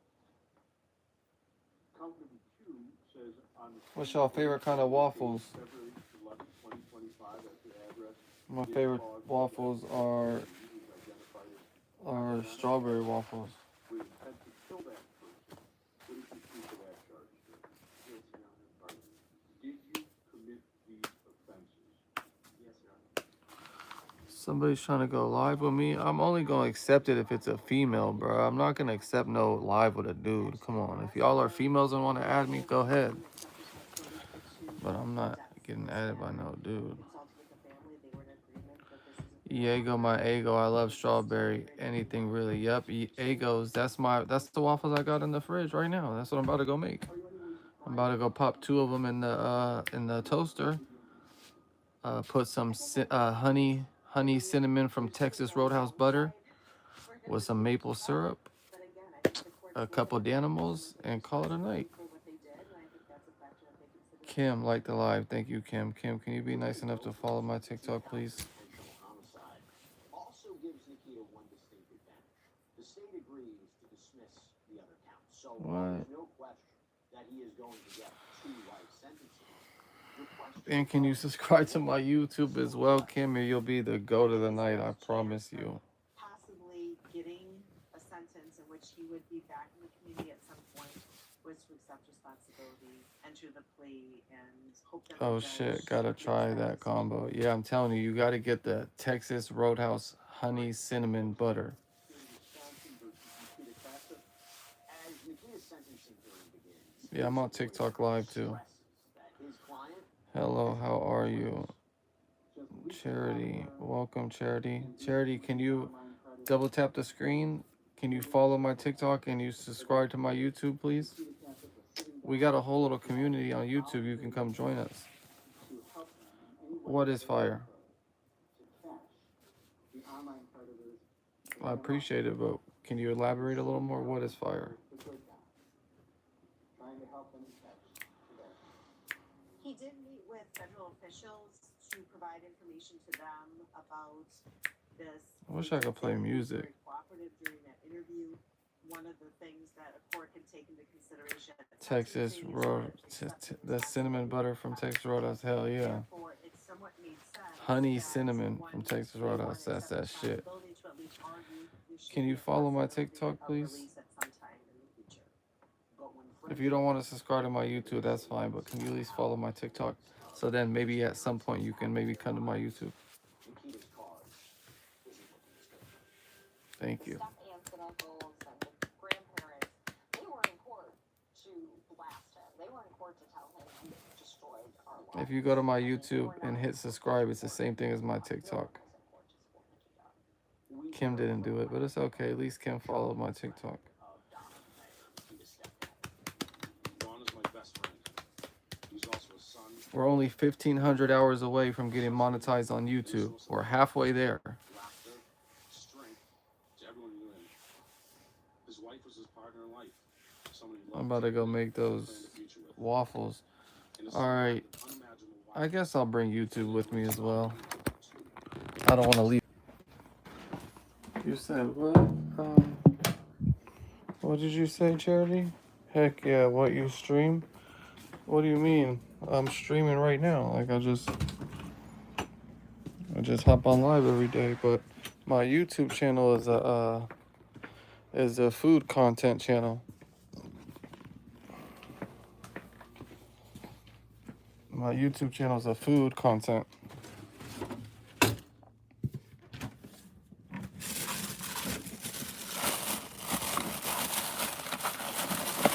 See, strawberry waffles, you can see the strawberries.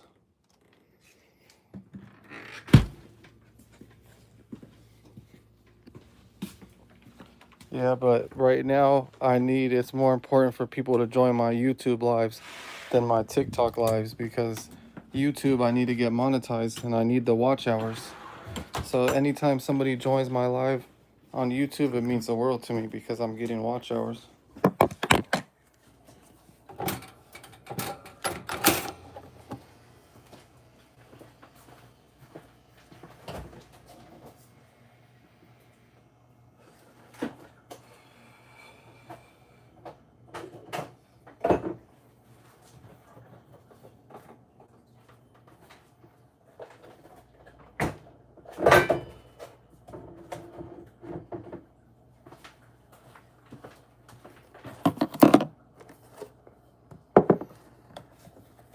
See?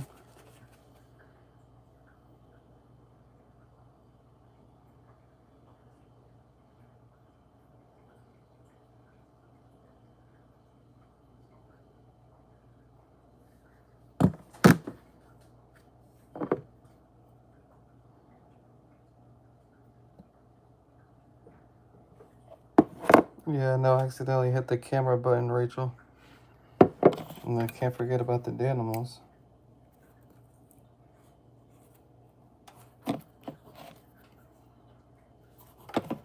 Got 3 of them.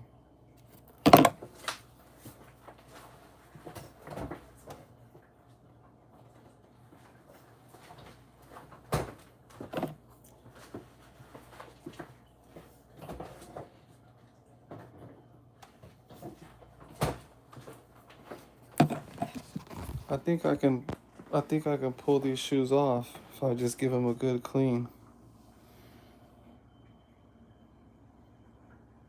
What do y'all think? I give them a good clean. I just got these shorts today. I'm about to wear them tomorrow.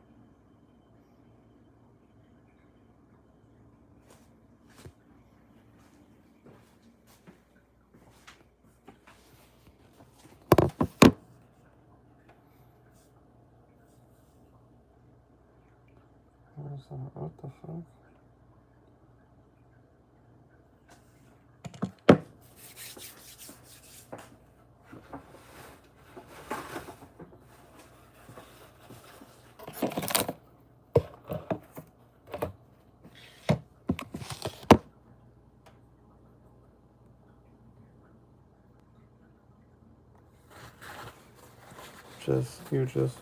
You just followed your YouTube. You mean you just followed my YouTube?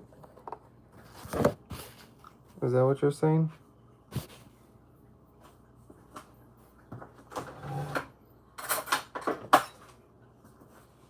Okay, appreciate that. Shout out to you.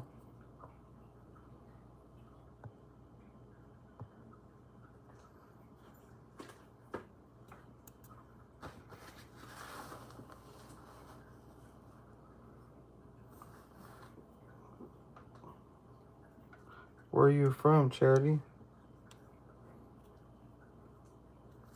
Tatiana was from Tennessee.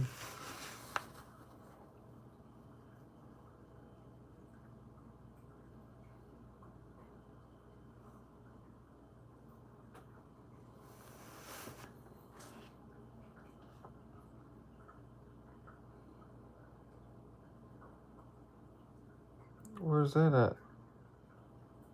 Can you just tell me, please?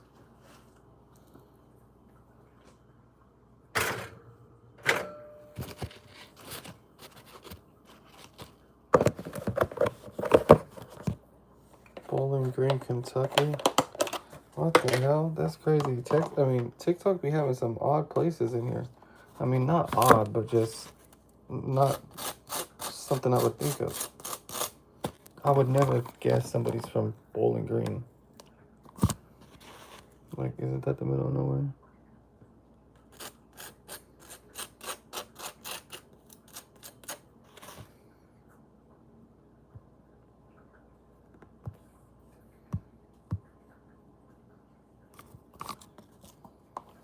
I'm from Cali.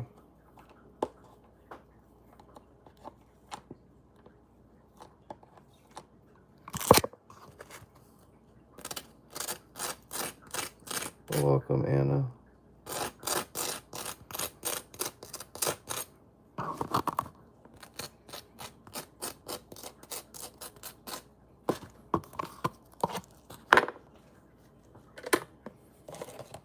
Shit, just making some waffles. What are you doing?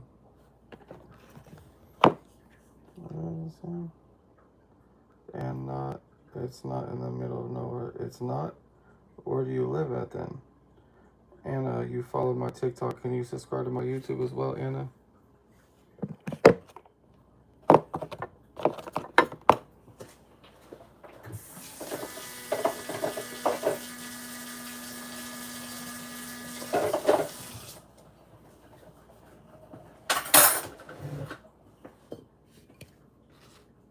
Nay, it's the same thing as my TikTok, Anna. Thank you so much.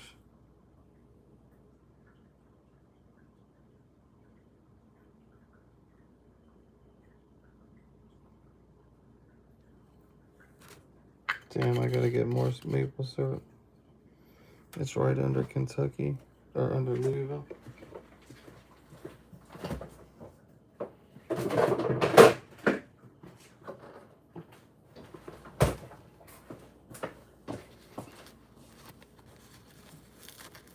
No, I don't drink that much. I drink sometimes.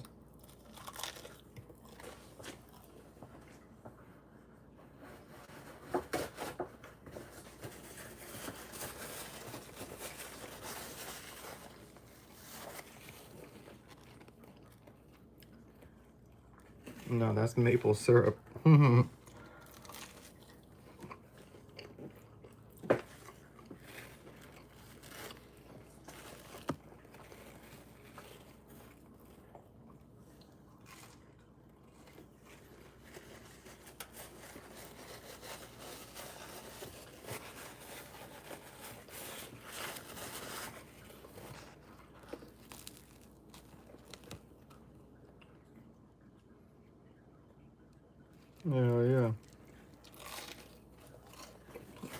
There sure was a bottle.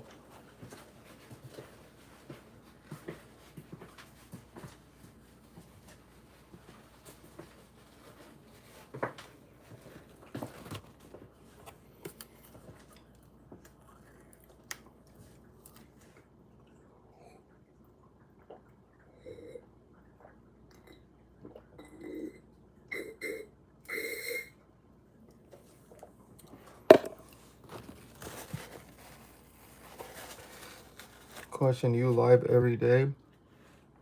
Just at different times? Yeah, usually I only go live at nighttime, but I'm about to start streaming 24 hours a day so I can get these watch hours up. So I can hurry up and get monetized.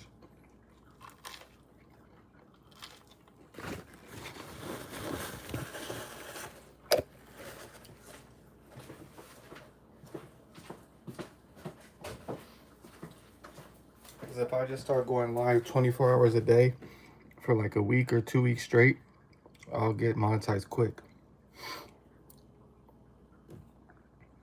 The crunch from the waffles. I know, I forgot. Y'all are hella close. You can hear everything. I have the mic on. YouTube can't.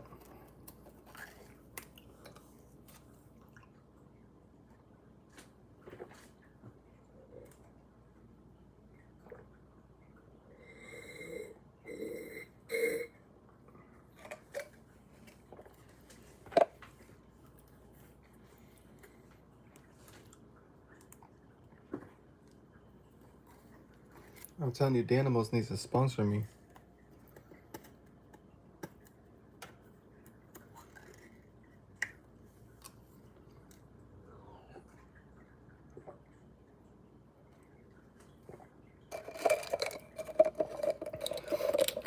Yeah, Rachel, so if you're ever on here early and you see me on, make sure you join.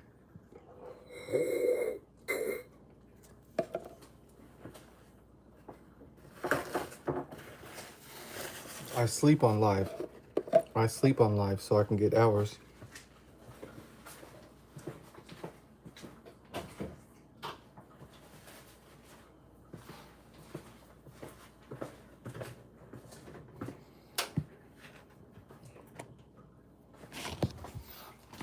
Yeah, they are hella good.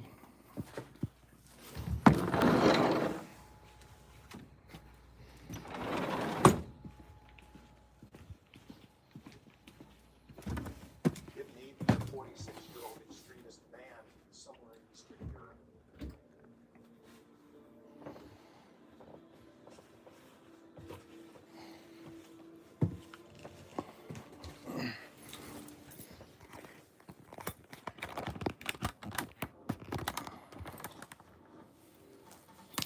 All right, hold on, guys. I gotta change because I'm about to get ready for bed. So give me 1 second. First of all, when you want to explore a new idea, you have to just get some space. One of the most important things is having. Don't leave, Rachel. I'm just gonna change really fast.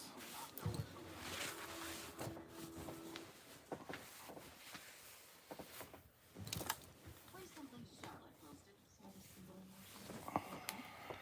fascinating stuff. At Dream Cloud, we produce better things. So let's help Charlotte out. Now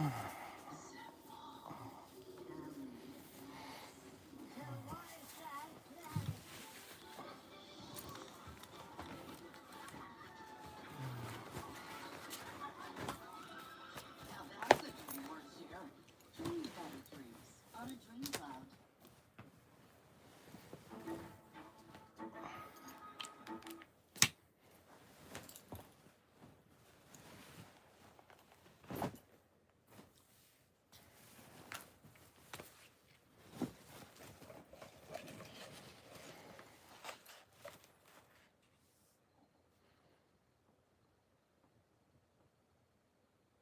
Appreciate that, Rachel. Hell yeah. I'll be right back.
Alright,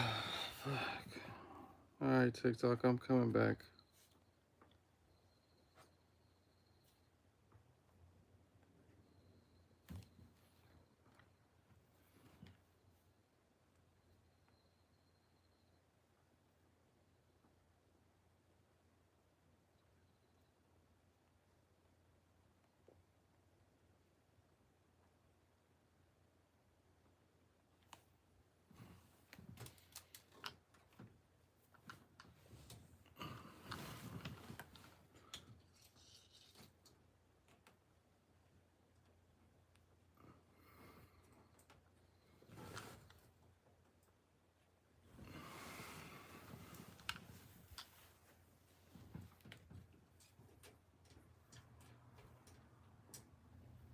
You still here, Charity?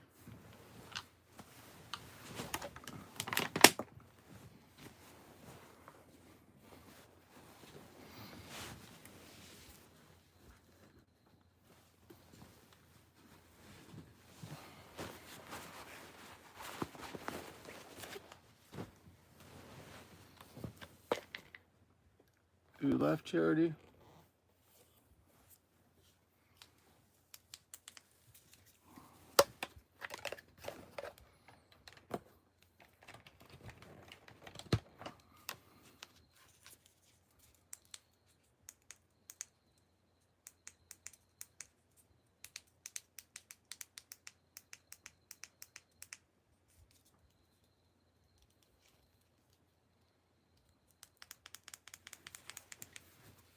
What's up, TikTok?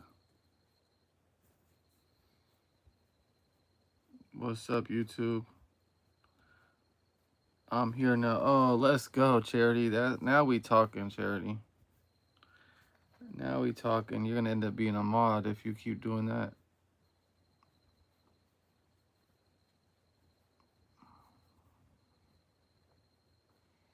This is where I need you at, Charity. I need all your hours. If you could just leave your phone on sleep, just leave your phone on my live while you sleep, you're gonna be my best friend forever.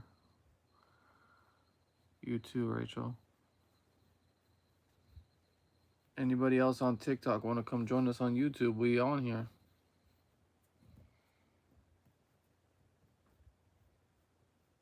Yeah, Charity's new here. Yeah, Charity, make sure every time you come in here, you double tap the screen.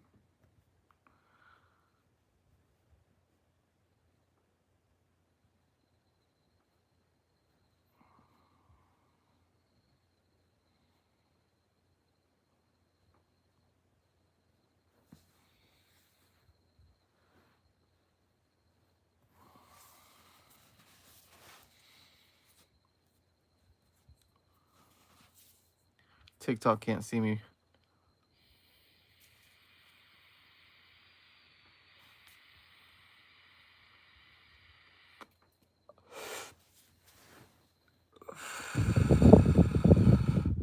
You already double tapped the screen, Charity?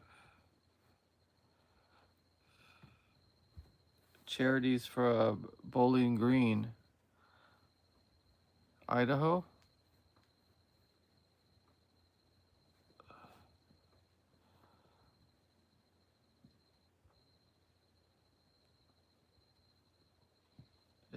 You're from Bowling Green, Idaho?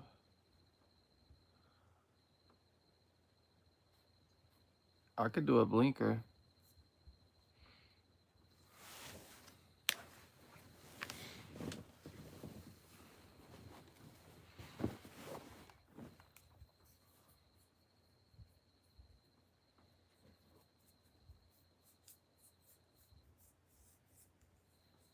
Kentucky, my bad.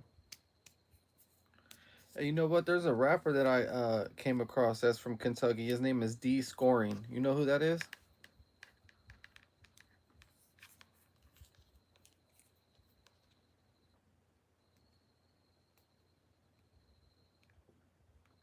Bowling Green, Kentucky.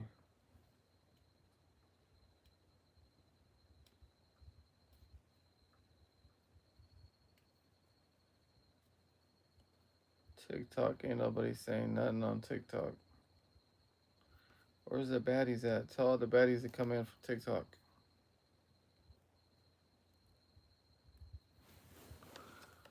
We have California, Kentucky. I'm from Texas. Yeah, that's where I'm about to be moving to. Once I start getting paid from YouTube, if I can start getting paid from YouTube and TikTok, oh yeah, I'm about to be moving to Texas. No bullshit. What's good, Emily? Let's see if Emily can say something.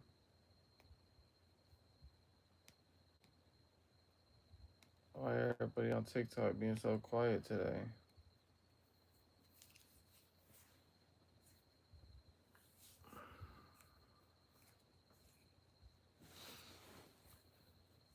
Heard of him, I don't know him. Oh, okay.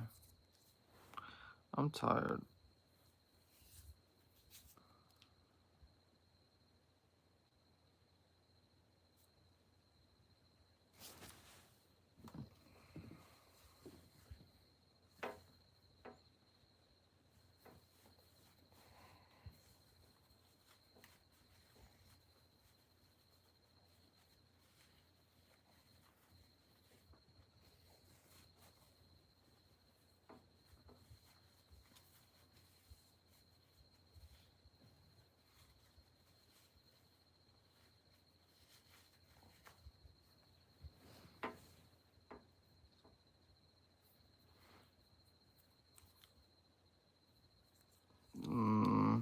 I don't know. I don't think I've closed that yet.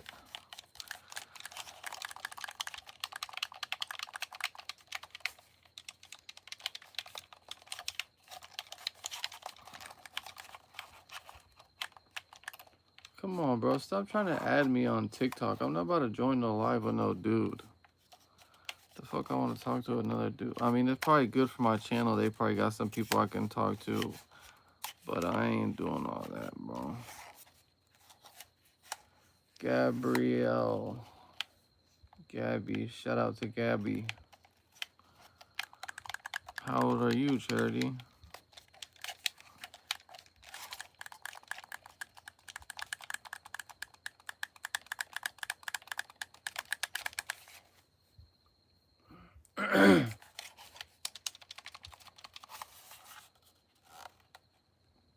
Team Xbox.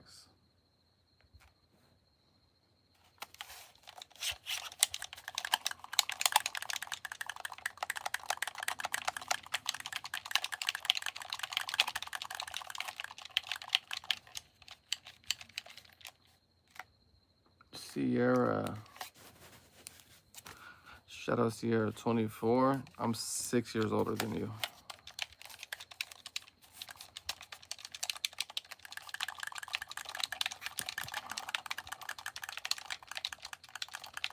Sierra.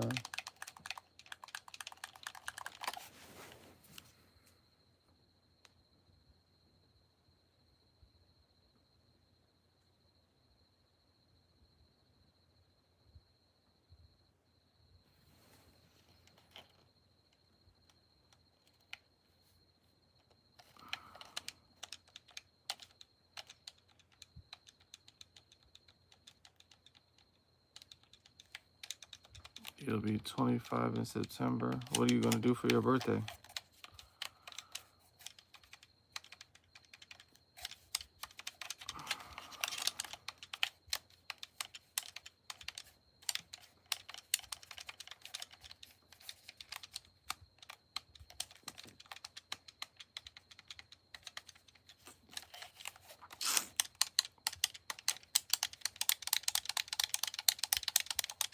Oh yeah, I've seen this one already.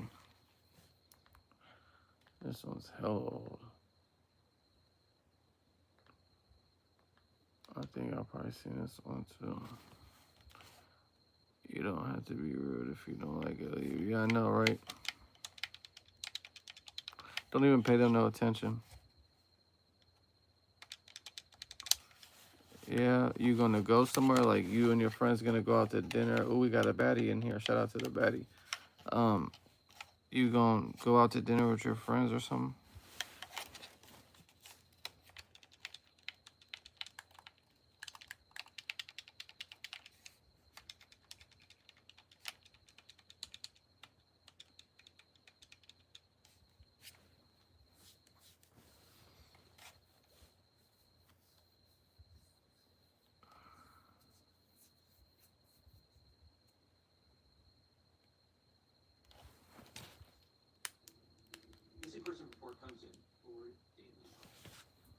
written report by her aunt that she went to this Savannah. bar and did not come home.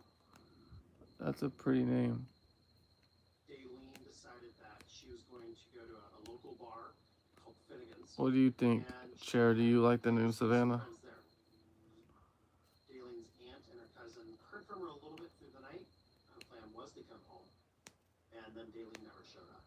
Damn, never showed up. My understanding is that Daylene communicated with her family very consistently, and if Daylene said, "Hey, I'm going to be home," then she would come home. So the fact that she had not communicated with those folks at all, that was extremely alarming. Carissa.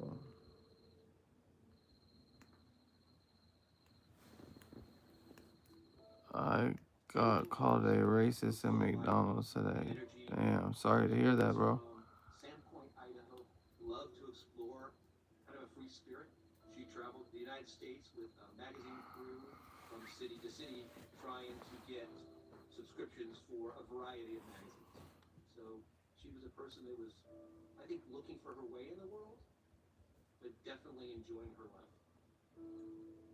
When Daylene Carlson moved to Stockton, Oh, okay, you're good then. Shit. Fuck it. and her cousin, What's beautiful, and she Charity? decided she liked the community so much that she wanted to stay and she wanted to go to college here. Daylene had never gone missing in the past, so the fact that she seemingly just disappeared off the face of the earth, it did seem exceptionally unusual. If they know anything, just, it doesn't matter how little it is. I'm about to lay down though. I'm super tired. Contact the police department. She's a very quiet person, but once she gets in there, she's just bubbly and she just wouldn't hurt anyone or anything. We love Daylene so much and we want her home.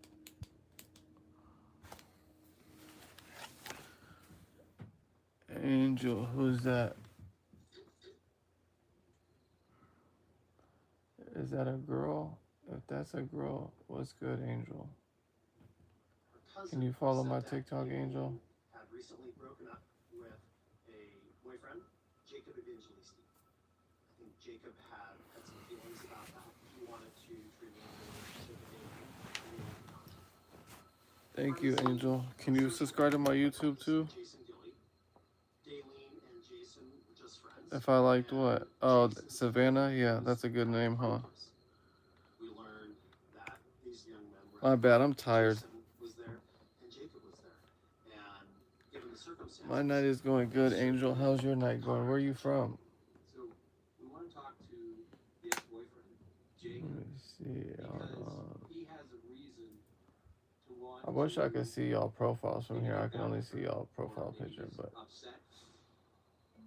boring.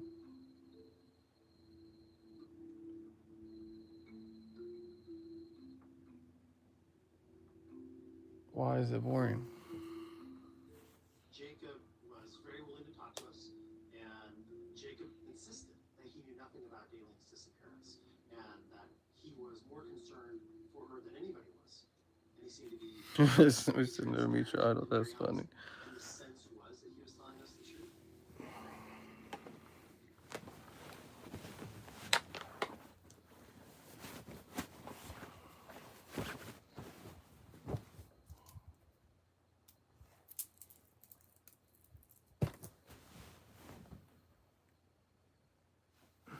Who is that? Jason told us that he was at the bar, Lola? I hope that's a girl saying that. and that they were being Nothing to do. What do you want to do, Angel? from his grandmother. I'm from Cali. Jason's son was sick. Make sure y'all double tap that screen and hit that sub button, please. So, according to Jason, he went to the car. You gotta support me. I can't do this shit on my own by myself. I need y'all support. I need y'all to help me. And we can grow the channel. And y'all can be the ones to make this channel blow up and be big. Alright, I gotta take my mic off now, TikTok, because I gotta charge my phone. Or I can leave it on for a little bit longer. I am a girl and I'm in New Mexico. What? I'm about to come to New Mexico. So there was one camera angle in the hall. I'm about to come to New Mexico. And in that particular angle, you're able to see that Daylene is kind of milling about with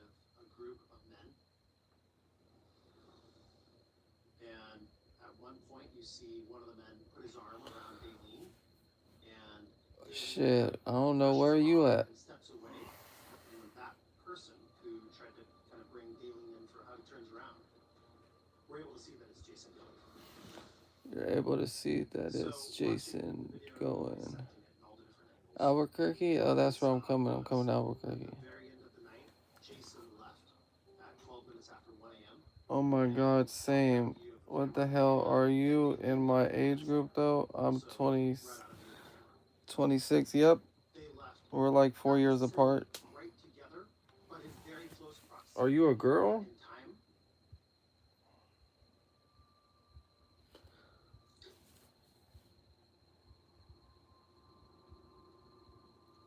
You hear me, Angel?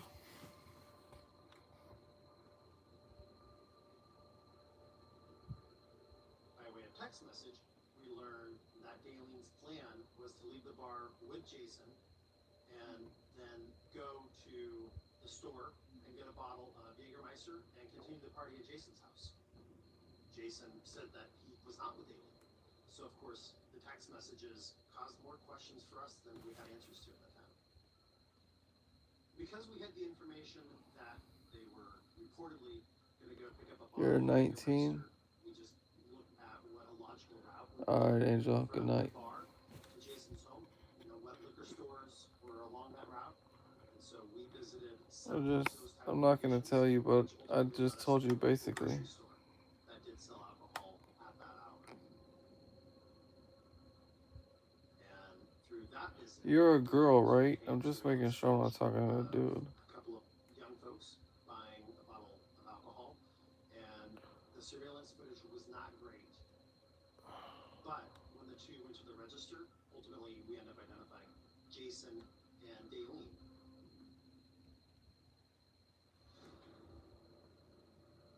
We knew that Jason was not telling us the truth simply because he told us that he went home by himself. And that I don't know who it is. buying a bottle of alcohol. Interested in what? What are you talking about? Okay, Jason's lying to us. Why is Jason lying to us? That's the question. I need to get some other syrup for my waffles, cause I'm not that honey cinnamon from Texas Roadhouse is I'm starting to get too familiar with that. I want to go back to the regular butter. Jason was not present. He actually was out of town. So we spoke with his Yeah, it sure is. I'm just making sure. specifically asked if she told Jason that he didn't No, I know you are, Angel. I'm talking to YouTube. I'm on YouTube Live as well. a puzzled way and said, no, I never did that. I don't know what you're talking about. I know you are, Angel. I can tell in your picture. During the search warrant at Jason's home, Lens. several key pieces of evidence. Thank you, Lens. Can you subscribe to my YouTube as well, Lens? In Jason's bedroom. It's the same thing as my TikTok. And we also found a certain amount of marijuana in Jason's home, enough to build a case he possessed it for sale. What the fuck? Hell no. I did not even. What the fuck? How did I just join somebody's shit? That was weird. Absolutely. Kels. Kels, can you follow my TikTok and subscribe to my YouTube too, girl? Please. Good morning. It's actually good night for me, mama, not good morning. But shit, good morning, good afternoon, good night, whatever.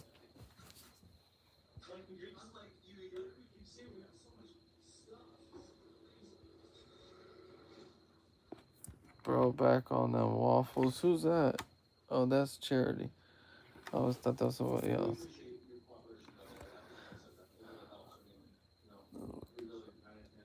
Kels, where are you from, Kels?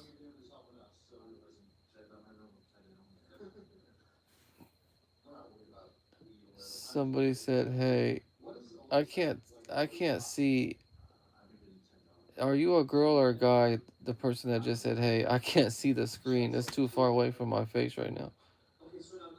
I can't find you on YouTube. It's City to City Eats. It's the same thing as my TikTok. You're from New York? What? Shout out to New York. But PYT, what's good? Where are you from, PYT? I wanted Jason to lock himself into a statement. If the statement was going to be absolutely the truth, that would be great. If he chose to continue to stick to his story and tell us more lies, we were going to let him do just that. I do remember your phone computer. No, I just because you said back on the waffles, I thought it was somebody that's been in here before. That's why. I'm from Cali. Did you find my YouTube?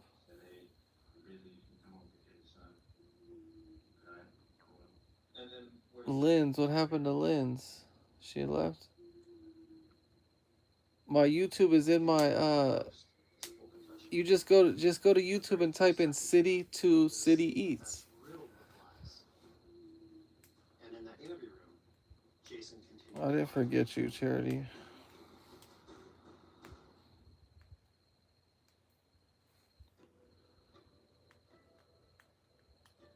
Everybody else on here found it. I just want her home, safe. I just want my family to, you know, have peace and. What time is it where you're at, Charity?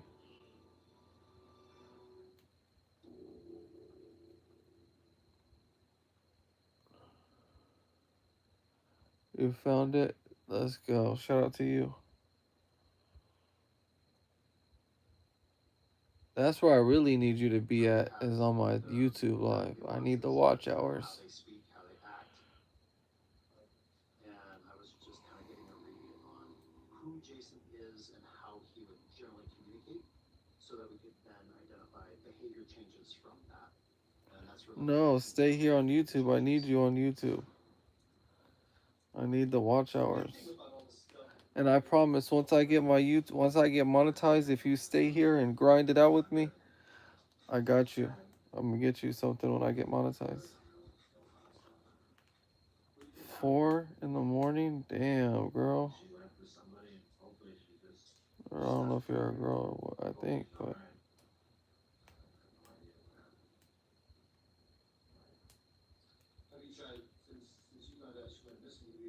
Is that a girl or what?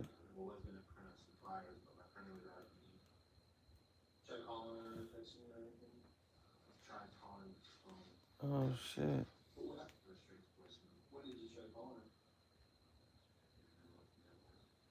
Damn, that's crazy. 4 in the morning, that's crazy, dude. You're not tired? Or you said you can't sleep, huh? That doesn't make sense for most adults. If something happened to one Damn, he killed a girl. That's crazy. to try to help locate that person, particularly in the I context think it's a girl, but I'm pretty sure. When do you go on YouTube? I'm on YouTube right now. It's 5 o'clock in New York. 5 o'clock in the morning. It's 2:06 in the morning in Cali. You're up.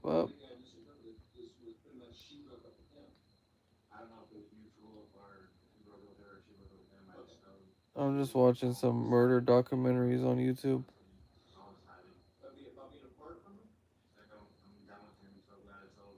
I would love for you to come on YouTube, Kels.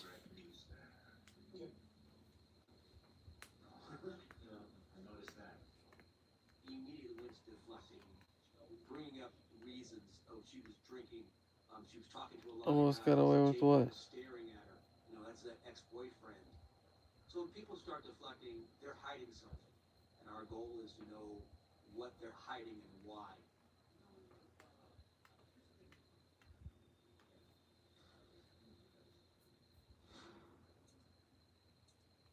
So nothing else you think of, anything you want to add on the timeline?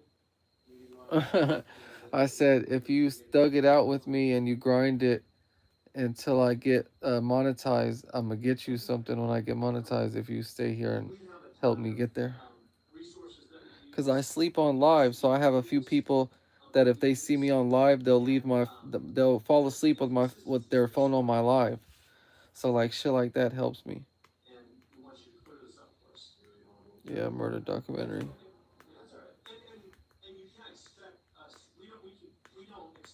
That's all I watch on YouTube is murder documentaries and police body cam.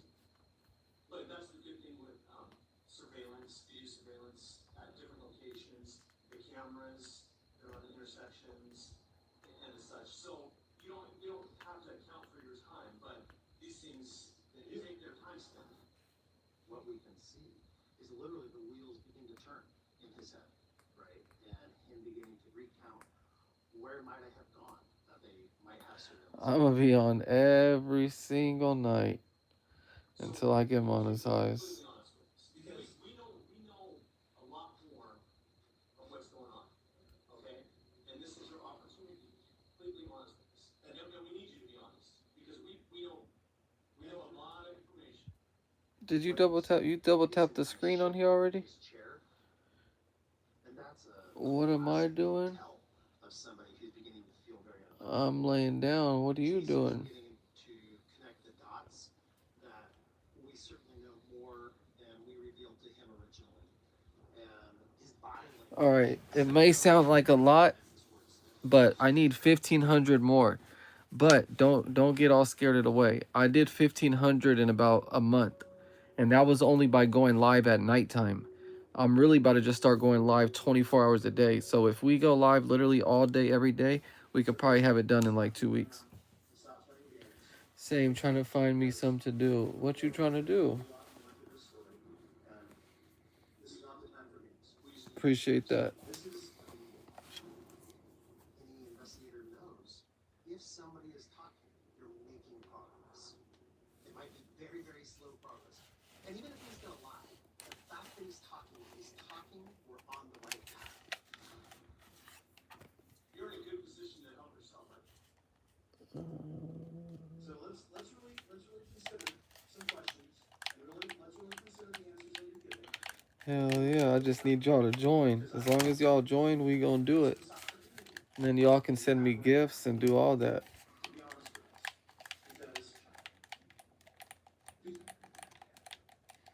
Hell yeah, for sure gonna celebrate when I get monetized. I've been grinding. I already did 1,500 hours. I think I got like 1,419 to be exact. So I'm almost at 1,500. C never said what she's trying to do. And if that need is being met in this way, then there's a higher likelihood, in my experience, that somebody's going to continue to talk. So let's start over. So on Saturday, okay, what time do you get to the bar? Okay. I was there until 12 o'clock. Yeah, and what happened? At 1 o'clock. Because what? At my son. Okay. I went home, made sure my son was all right. Let's talk about. Who? Let's talk about your grandma. Somebody follow me. C, what happened, C? You left? When we were out on Thursday night, I spoke to your grandma. I spoke to her in detail about that. About your son being sick and all that. And Appreciate it. what she did or didn't do. Right. And it's not just. I don't know about on a big ass boat, but probably hit a bottle for sure. To straighten it out for us. You're right, what you did, you're right. Why did you not tell us the truth about that?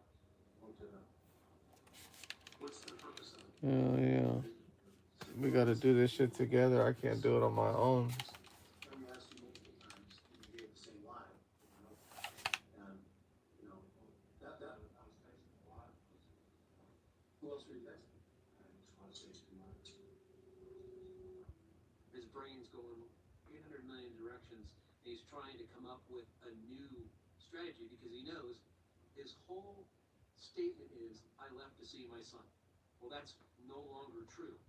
So now they're just going to keep chipping away at him and have him keep contradicting himself, and then hopefully each time Rachel, you're supposed to stay.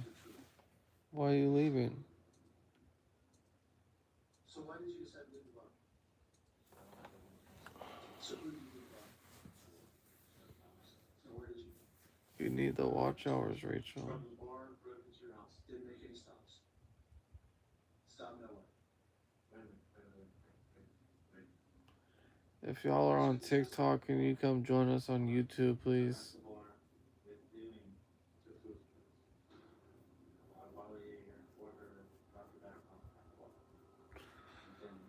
My neck is starting to hurt. Damn. But that's pretty important, Jason. You did been very detailed on everything to us, Jason, and this is it's not something you forget, Jason. It's just So you're not staying here tonight, Charity? I just happened to remember. Oh gosh, thank you. Yeah, I forgot. But yes, now I remember. This is not something you forget. So let's talk about this. This is serious. I don't think we're good, Jason. As a matter of fact, I'm quite certain. Okay? There's a whole lot more to this story, and all these questions that we sat in here and asked you, we obviously knew the answer. That was not a slip of the mind. That was a lie. There's a big difference. It was a lie, correct? Why? Like what? Because I know she disappeared around. Damn, that's crazy. Make sure tomorrow then.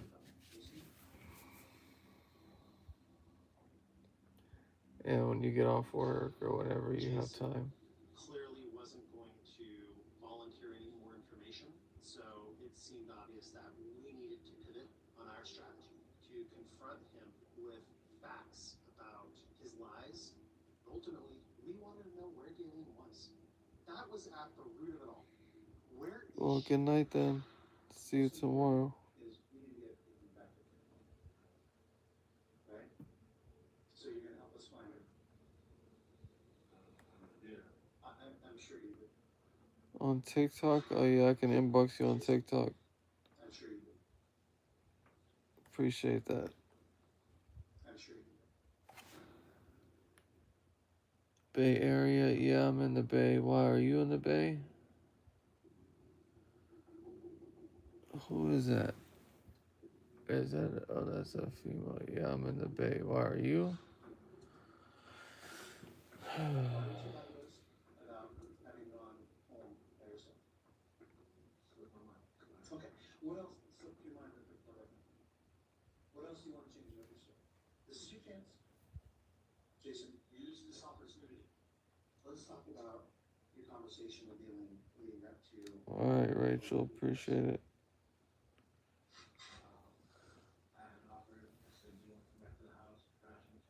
She left.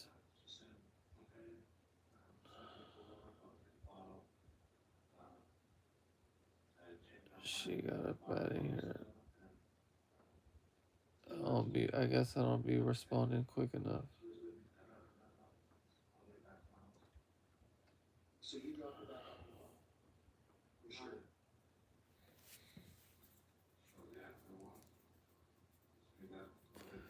I'm about to go make some waffles with some regular butter. That's weird. Who just sent me a heart? Who sent me something? Oh, that's the first gift I got today. Hold on, I gotta get up.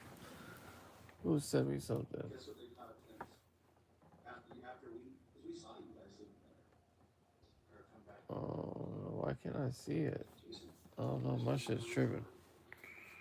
I can't see it. We sat and watched hours approach. But I appreciate whoever that was. Okay. You guys went home to your house. Just give it up, bro. They know you did it, bro. I'm about done with it. Got it? They know you did it, folks. Jason, listen, I apologize. What happened to Kels? She never even came over to YouTube or nothing. Cussing at him was not a successful strategy, right? And so it seemed very clear I needed to apologize and I needed to back it off. And I needed to be more of that soft touch and more like, hey, it's okay. We're here. We want to help. We got a good amount of followers on TikTok today. We got like 10 already.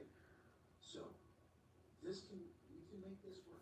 Consuming substances? I haven't consumed no substance. What you talking about, YouTube? Oh, who's that?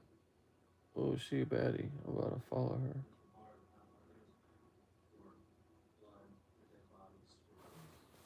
I'm about to follow her.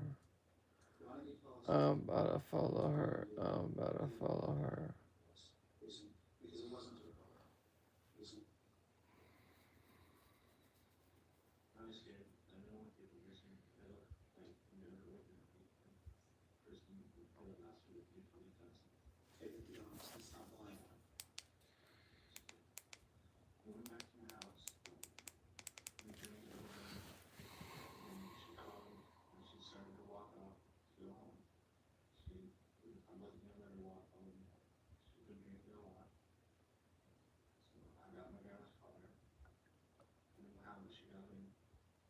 Why is it that you lie to everybody? I know how people look at the last person. Everybody's pointing fingers at me because I didn't teach you at the bar.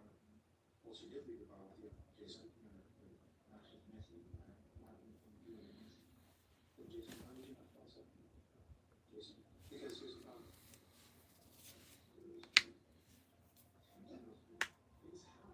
It's okay, okay? So let's make it better. Okay? Jason, let's make it better. Let's make it better right now. Okay? Let's make it better. Do the right thing, man. You're a big guy. And I know you're under the wall. Hey, come on, big guy. In your heart, you know you want to do the right thing. Okay? Not to make mistakes, Jason. Do the right thing now. For you. The more that he becomes emotional and the more that he cries, it becomes apparent to me that these are not real tears. What we see is him beginning to get really, really worried about himself and not about dating. He knows that he's in serious trouble.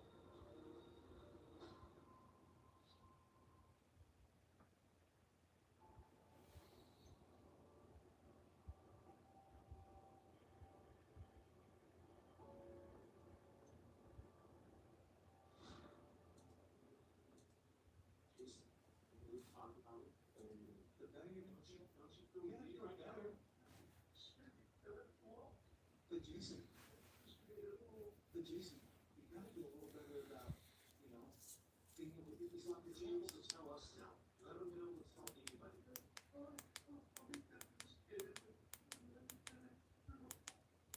Okay, but you get it off your chest. Listen, because ultimately the truth is gonna come out. Ultimately, the truth will come out. Okay? And how much had you had to drink? How much you had to drink tonight? How much have you had to drink tonight? How much have you had to drink tonight? Why would you lie about that, Jason? Jason, stop lying. Charity slipped up and came alive. That's okay, man. Jason, that's okay, man. Okay?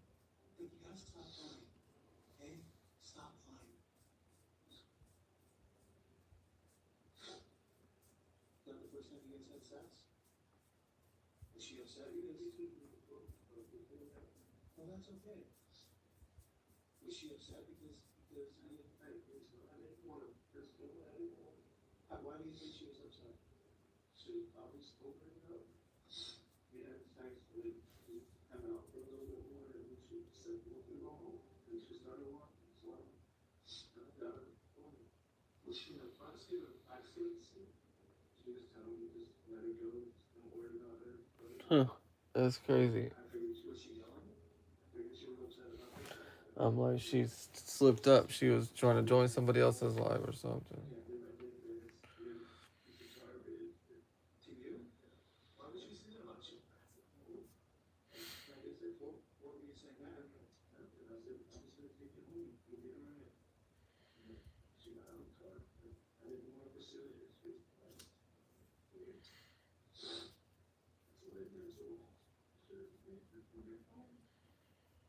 Jason said that they drove all the way to Modesto, which is about 30 minutes south of us.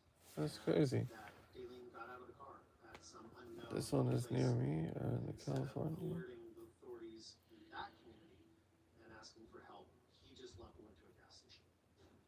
He was so quick to try to stop her. She got out of the car and you didn't go around to help her? Oh, what I did. Huh, that's weird. Okay. She didn't jump out of the car.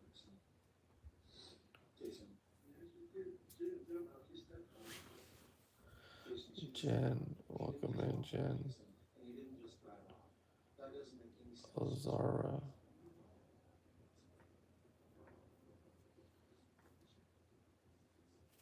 Good night. I'll see you tomorrow. I thought you were going to sleep. Talk about you watching TV. Jason. Where are we gonna find a body? Well, that's funny. This is very cool. Her family deserves to be out of there, but she doesn't. She does. I know that she does. Come on, Jason, listen. You don't seem to understand the gravity of the situation, okay? When Jim's hands are ridiculous, I don't want you, I don't get what you don't want you to do that.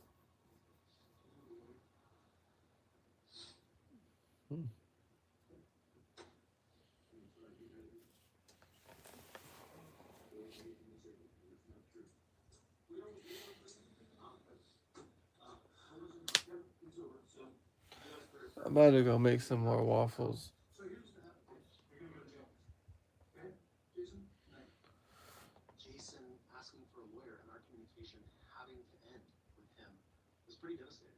As somebody who was fielding the calls from her family every single day. Thank you guys for following my TikTok. And y'all subscribe to my YouTube too. I'm about to go make some strawberry waffles.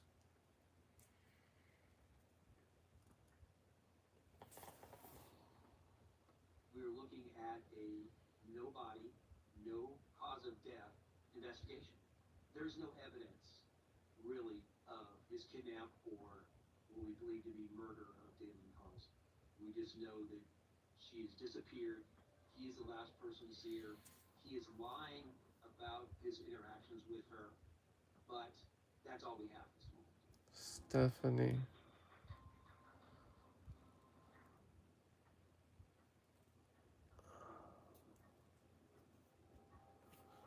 Gilly was set free for lack of evidence after police arrested him soon after It's calling hot his in here, disappearance. bro. This is the only interview he's done.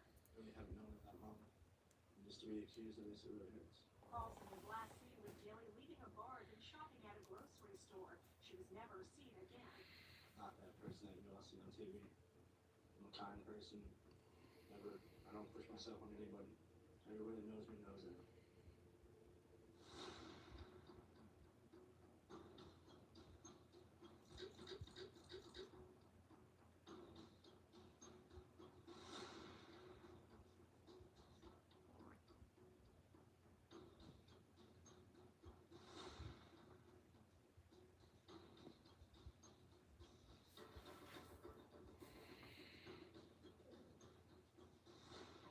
It just seemed like such a perfect opportunity to have another discussion with him about Daylin's whereabouts.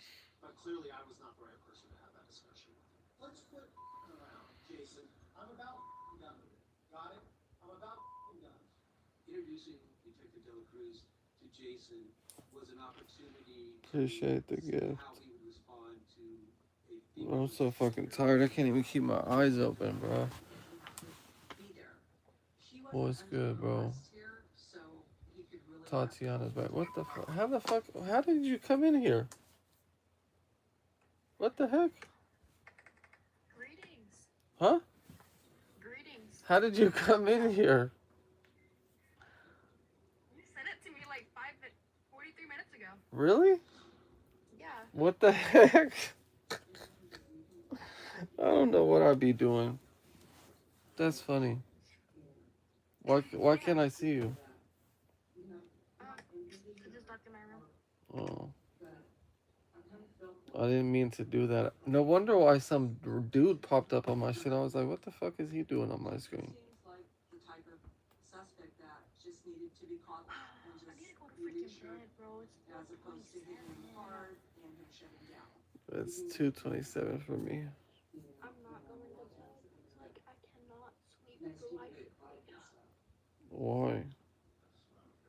Because I haven't taken my melatonin gummies. I fucking ran out. I'm gonna die. You haven't took what? My melatonin gummies. So everybody can hear you talking right now? I think so. Oh. You haven't taken your what? Melatonin. What is that? A sleep gummy. You take them and they make you sleep. acknowledges for a minute. I take medication to go to sleep, but it's not called that. And he's like, Well, it's not like a and she's trying to relay to him, you can part trust of the Dollar Tree. Oh, It's like a gummy. I think they sell it at Costco.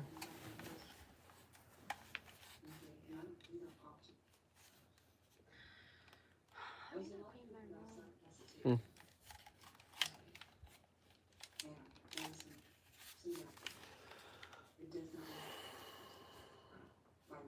Where do you live at again? I'm from Tennessee. Tennessee. You live in the middle of nowhere? At that point, he just kind of like, he Wait, just I'm reminded me of someone that Huh? wanted to go ahead and tell the truth, but it wouldn't come out of his mouth. What? I can't say what city I'm from. It's too small. Oh. So you live in like the middle of nowhere though? Basically. Damn.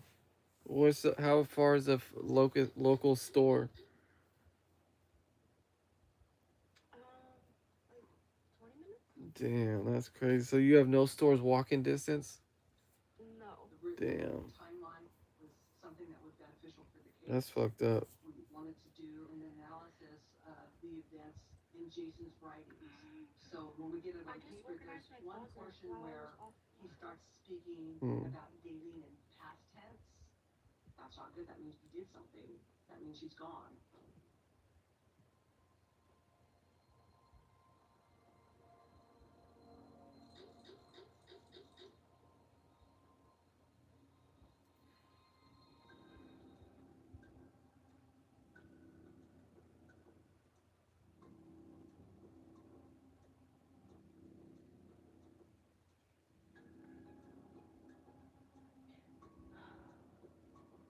The condition of the body was extremely Hmm? so we were not able Put to my use music DNA. back on. We had to You use can't play music on here. dentist. So we went 2 days later. No, we'll get it'll get taken down. Uh-oh. Daleen had been shot. Unless you put your AirPods on or something. We recovered 5 and 23 caliber casings in close proximity to her body. I think someone stole them, to be honest. Hmm. To have How would somebody do that? That's beautiful. That has a lot going for her. To have her life cut short, it's horrible. People stole them from where though? I think I left them at a store and they weren't there when I went back. Yeah, somebody didn't steal them. You left them. You lost them, but somebody should have turned them in. I found like a $100 bill one time at my freaking store. And like, I looked and kept that shit. Well, duh. Who's gonna turn it in? Dude, I was struggling for money. Prosecutors say the evidence So that I they were needed able more. to get once Carlson's body You know? was discovered fits in with the timeline that they already had for the sequence of events here at Gilly's house that night. What they don't have is the murder weapon. Through the course of this investigation, we learned who all of Jason's family was in this area, and through questioning Jason's uncle, we learned that Jason had an old 22 caliber semi-automatic handgun that he gave his uncle and told his uncle to put in a safe and keep for him. I asked him, when did Jason give you that gun? He said, you know, Jason gave me that gun just after that girl disappeared. We did a forensic examination of that gun in relation to the casings that were found at the scene, and through that examination, the experts were able to state that that gun that was provided to us by the uncle Anyways, was I the should murder probably weapon. go scavenge for melatonin. Mm-hmm. I'll come back if I'm still awake. Mm-hmm.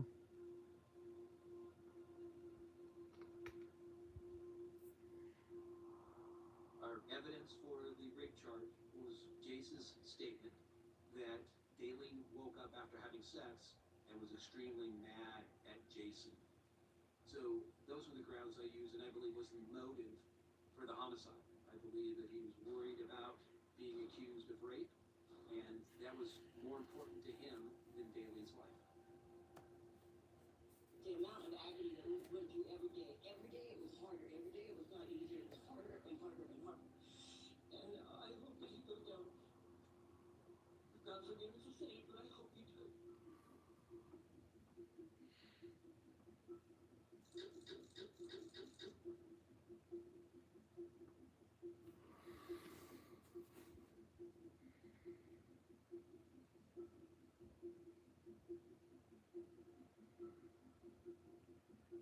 Jason Gilling was sentenced to life in prison without possibility of parole, which I believe was the right sentence. Following the trial, the jurors explained that this video and this interrogation was critical in their decision making because they were able to see that his thought process and his lies were kind of the final nail in the coffin, so to speak, in his fate. You took my daughter away. Why take somebody else's life because of selfishness? My dad got justice, but she's in rest now. She's been along 2.5 years. She didn't deserve any of this. She had her whole life ahead of her. One of the saddest parts of this case is the fact that Daylene's life ended so tragically and so prematurely and left so many people absolutely, completely devastated. After 37 years, the hotel killer was finally unmasked the murder of Diane Augat. There are crimes that fade into yellow newspaper archives, buried beneath decades of newer headlines, and then there are cases that refuse to die. They linger in empty motel rooms, in forgotten police files stacked beneath layers of dust, in unanswered phone calls replayed over and over by investigators who never stopped listening for something they might have missed. Some murders leave behind bloodstains, others leave behind silence.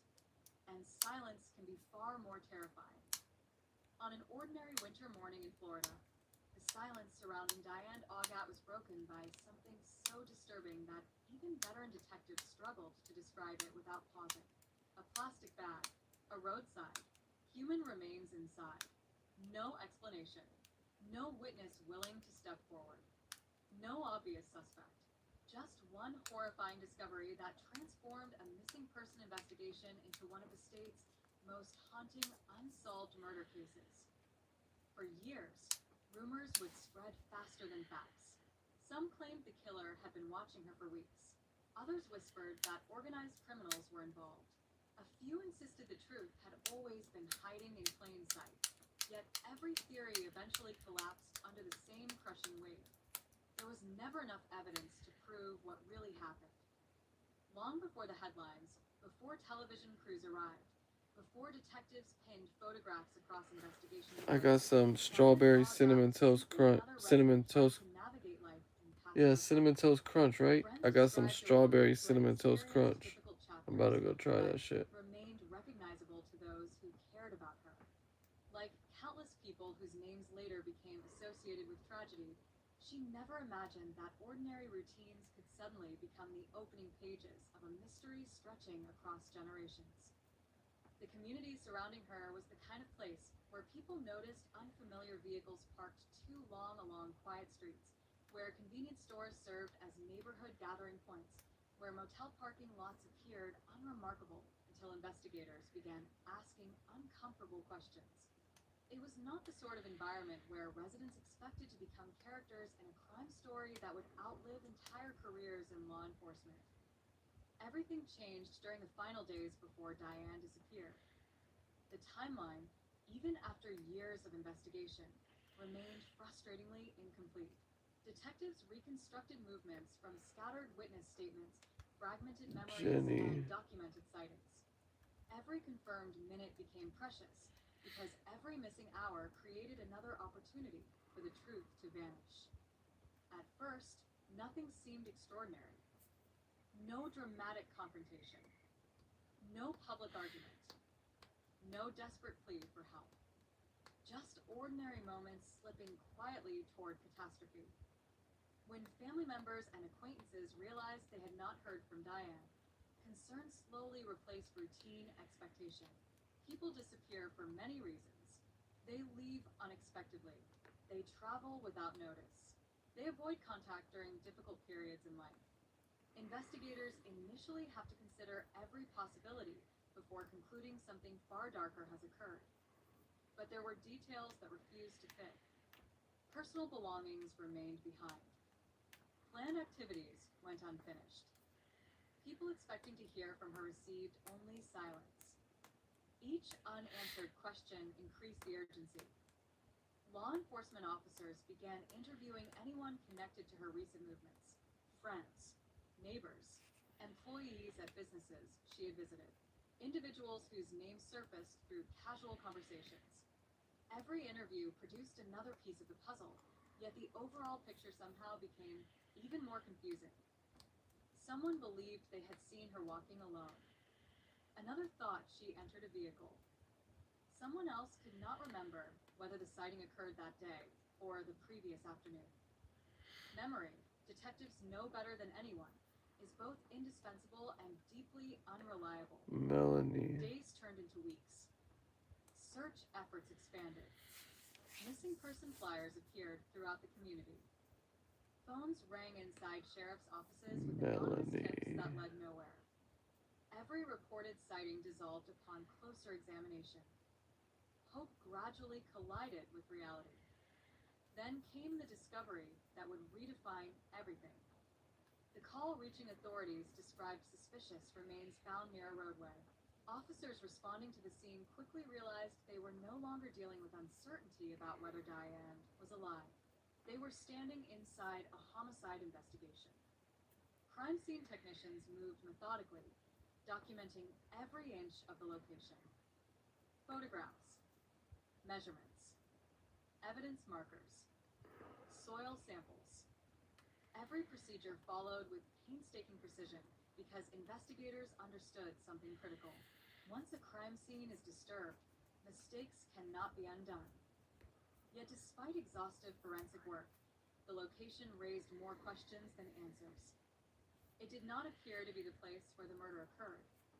Instead, detectives increasingly suspected it represented only one stop in a far more complicated sequence of events. Someone had transported evidence. Someone had made deliberate decisions. Someone believed distance would separate the victim from the truth.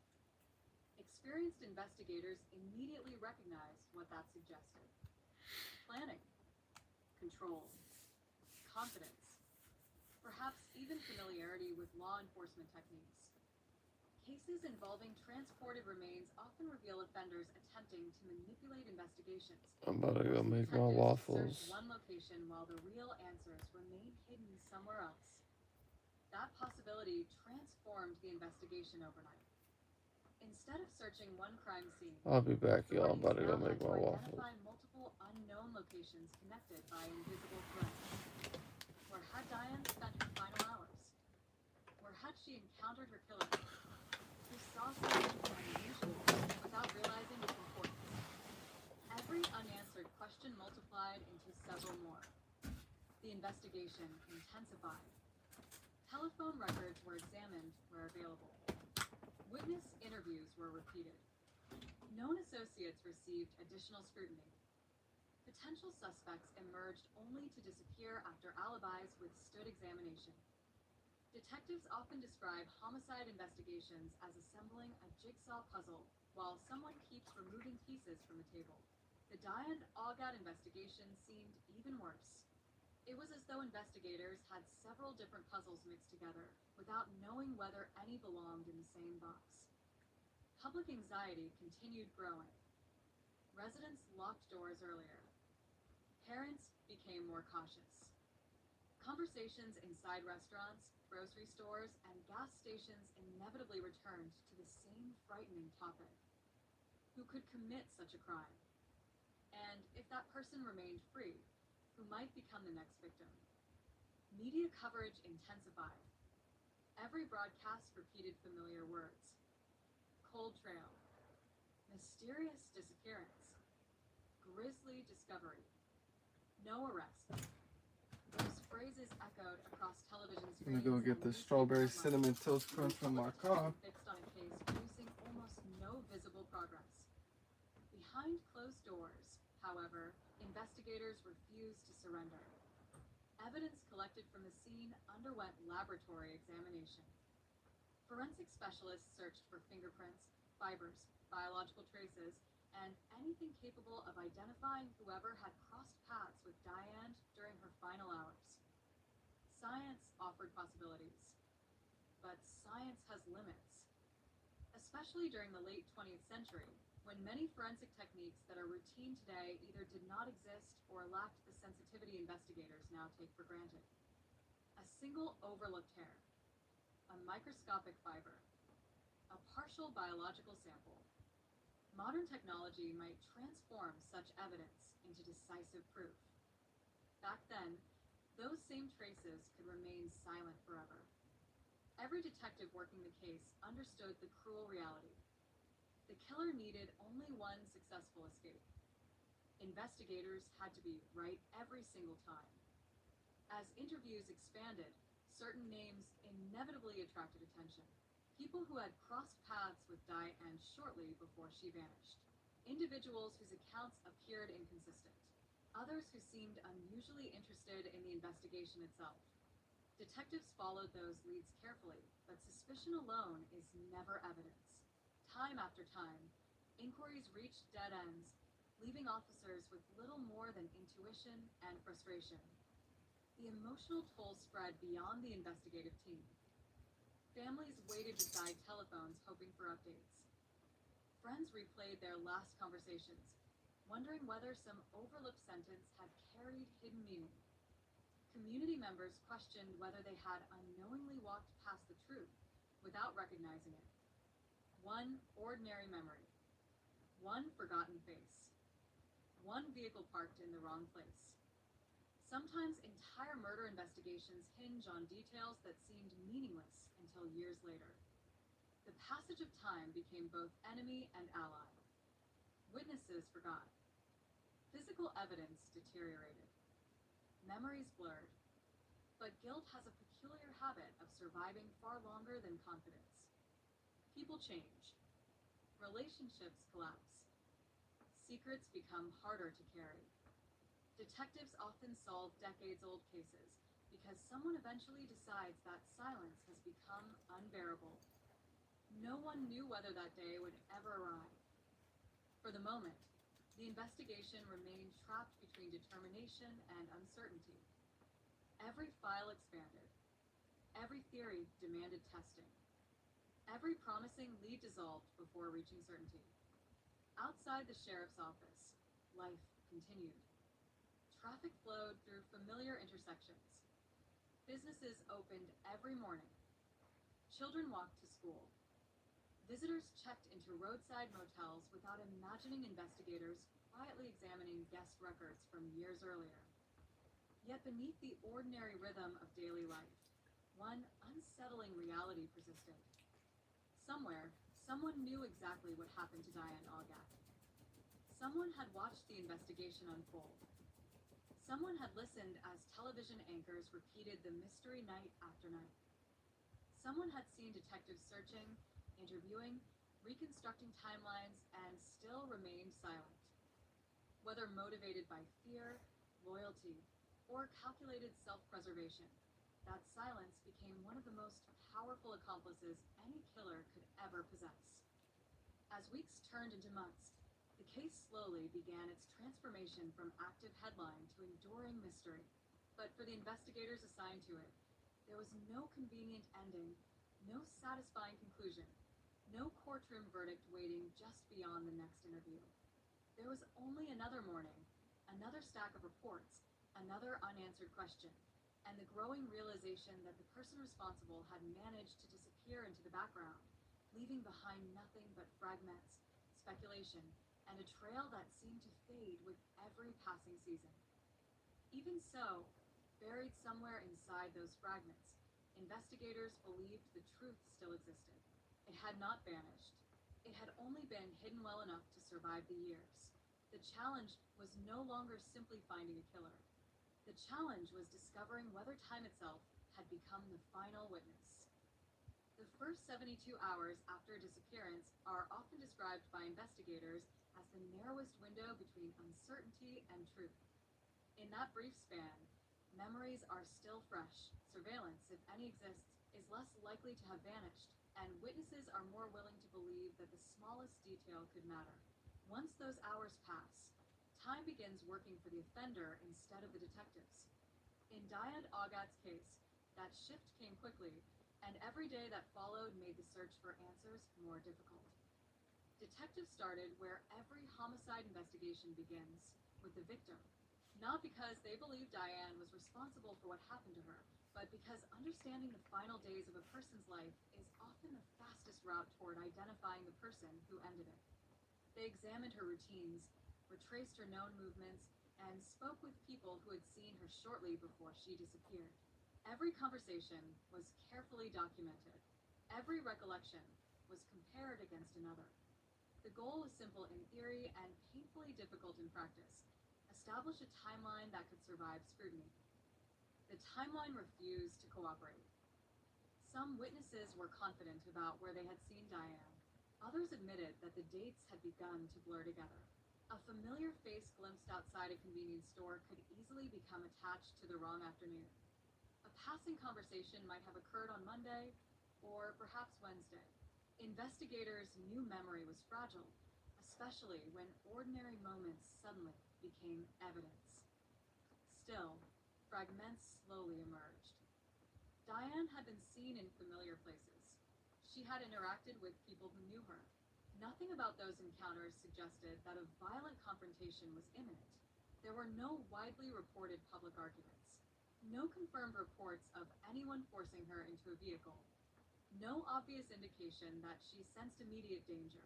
That absence of clear warning signs frustrated detectives as much as it unsettled the community. Violent crimes often leave behind chaos. This one left behind questions. As investigators expanded their interviews, they cast a deliberately wide net. Friends, relatives, acquaintances, neighbors, and anyone who had crossed paths with Diane in the days before she vanished became part of the inquiry. Detectives were careful not to treat coincidence as guilt. A familiar name appearing multiple times in witness interviews might simply reflect how closely connected people were with the community. Even so, patterns mattered. Who had seen her last? Who expected to hear from her, but never did? Who offered information before investigators even asked? Experienced detectives understand that the way people respond to tragedy can sometimes reveal as much as the facts themselves. Some become withdrawn. Others speak constantly. Some volunteer details no one requested. Most of those behaviors have perfectly innocent explanations. Occasionally, however, they point investigators toward conversations worth having again. Again and again, interviews were repeated. The same questions, the same locations, the same sequence of events. Investigators hoped that repetition would expose inconsistencies or uncover forgotten details. Sometimes it did. A witness might suddenly remember an unfamiliar vehicle parked nearby. Another might recall seeing someone standing alone who seemed strangely out of place. Individually, those details appeared insignificant. Together, they hinted that someone had moved through Diane's world without attracting attention. Attention then turned to physical evidence. Forensic technicians had documented every recoverable trace from the locations connected to the investigation. Clothing, fibers, biological materials, and other forensic evidence were preserved using the standards available at the time. Detectives understood that forensic science was evolving rapidly.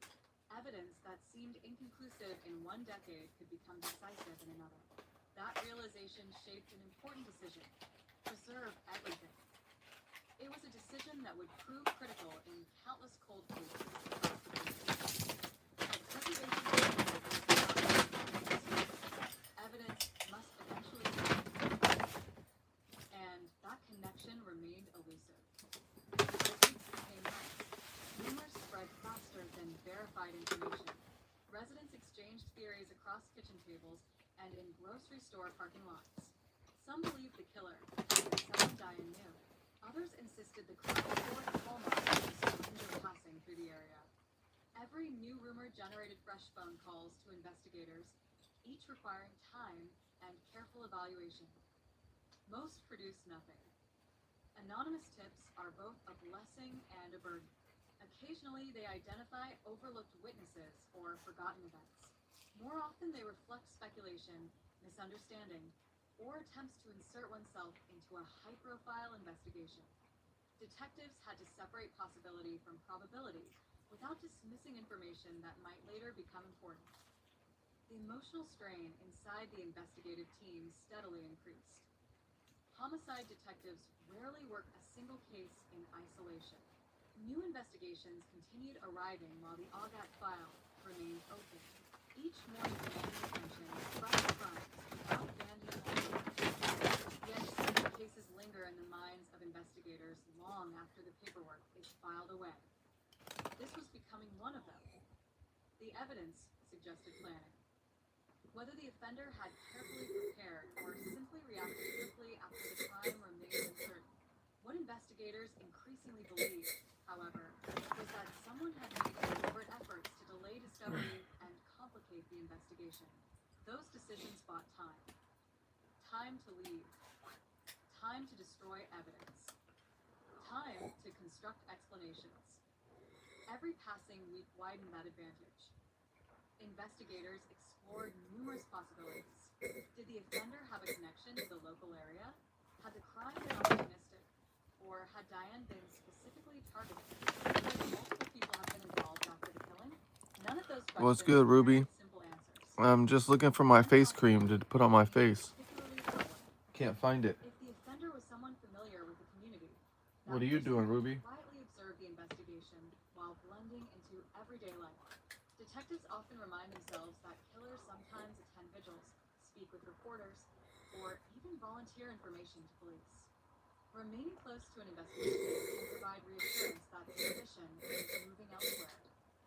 There was no public evidence that such behavior occurred here, but investigators could not ignore the possibility. Looking for my face cream, Ruby. Advances in forensic science were beginning to reshape criminal investigations nationwide. DNA analysis, still developing during the late 20th century, promised capabilities that earlier generations of detectives could scarcely imagine. Cases once considered impossible suddenly seemed capable of producing answers years later, provided the evidence had been preserved correctly. Yeah, I don't know where my face cream is. Optimism. Files that appeared I'm exhausted gonna check in the no longer bathroom again. truly closed. They were waiting. It's not Waiting over for here technology anymore. to catch up. Waiting for one overlooked sample to reveal something hidden for decades. The community, however, lived in the present. For Diane's family and those who cared about her, the passage of time brought no comfort. Birthdays arrived. Holidays passed. Familiar routines continued without the person whose absence had become impossible to ignore. Every anniversary of the case reopened wounds that had never fully healed. Investigators understood that frustration. Families often asked the same difficult questions. Is there a suspect? Has anything new been found? Will this case ever be solved? The honest answers were rarely satisfying. There were persons of interest examined over the years. There were investigative leads. There were forensic reviews. But evidence sufficient to identify and prosecute a killer remained beyond reach. Despite that reality, detectives refused to abandon the case entirely. Periodically, files were revisited. Witness statements were reviewed with fresh eyes. New investigators examined old evidence, sometimes noticing connections overlooked years earlier. A different perspective can expose assumptions that had quietly shaped an investigation from the beginning. Cold cases survive because persistence survives. Sometimes a retired detective remembers an overlooked conversation. Sometimes a former witness finally decides to speak. Sometimes science succeeds where interviews failed. Those possibilities kept the investigation alive, even when public attention faded. Yet one question remained impossible to escape. Someone had taken Diane's life. Someone had returned to ordinary existence afterward. That individual may have gone to work the next morning, may have spoken with neighbors, may have watched evening news reports describing the investigation. Perhaps they even felt confident that the truth had disappeared forever. History has repeatedly shown that such confidence can be misplaced. Across the United States, decades-old homicide investigations have been reopened as forensic methods improve and investigators re-examine forgotten evidence. Cases once considered unsolvable have ended with arrests many years after the crimes occurred. Those successes transformed the philosophy of cold case work. Time was no longer viewed solely as an obstacle. Sometimes it became an investigative tool. Relationships changed. People moved away. Loyalties weakened. Memories surfaced. Technology advanced. The passage of years altered almost everything except the evidence itself. Somewhere within the Augad investigation, detectives believed the missing connection still existed. Perhaps it was hidden inside an overlooked interview. Perhaps it rested inside preserved forensic material awaiting more sophisticated analysis. Or perhaps it remained locked inside the memory of someone who had chosen silence decades earlier.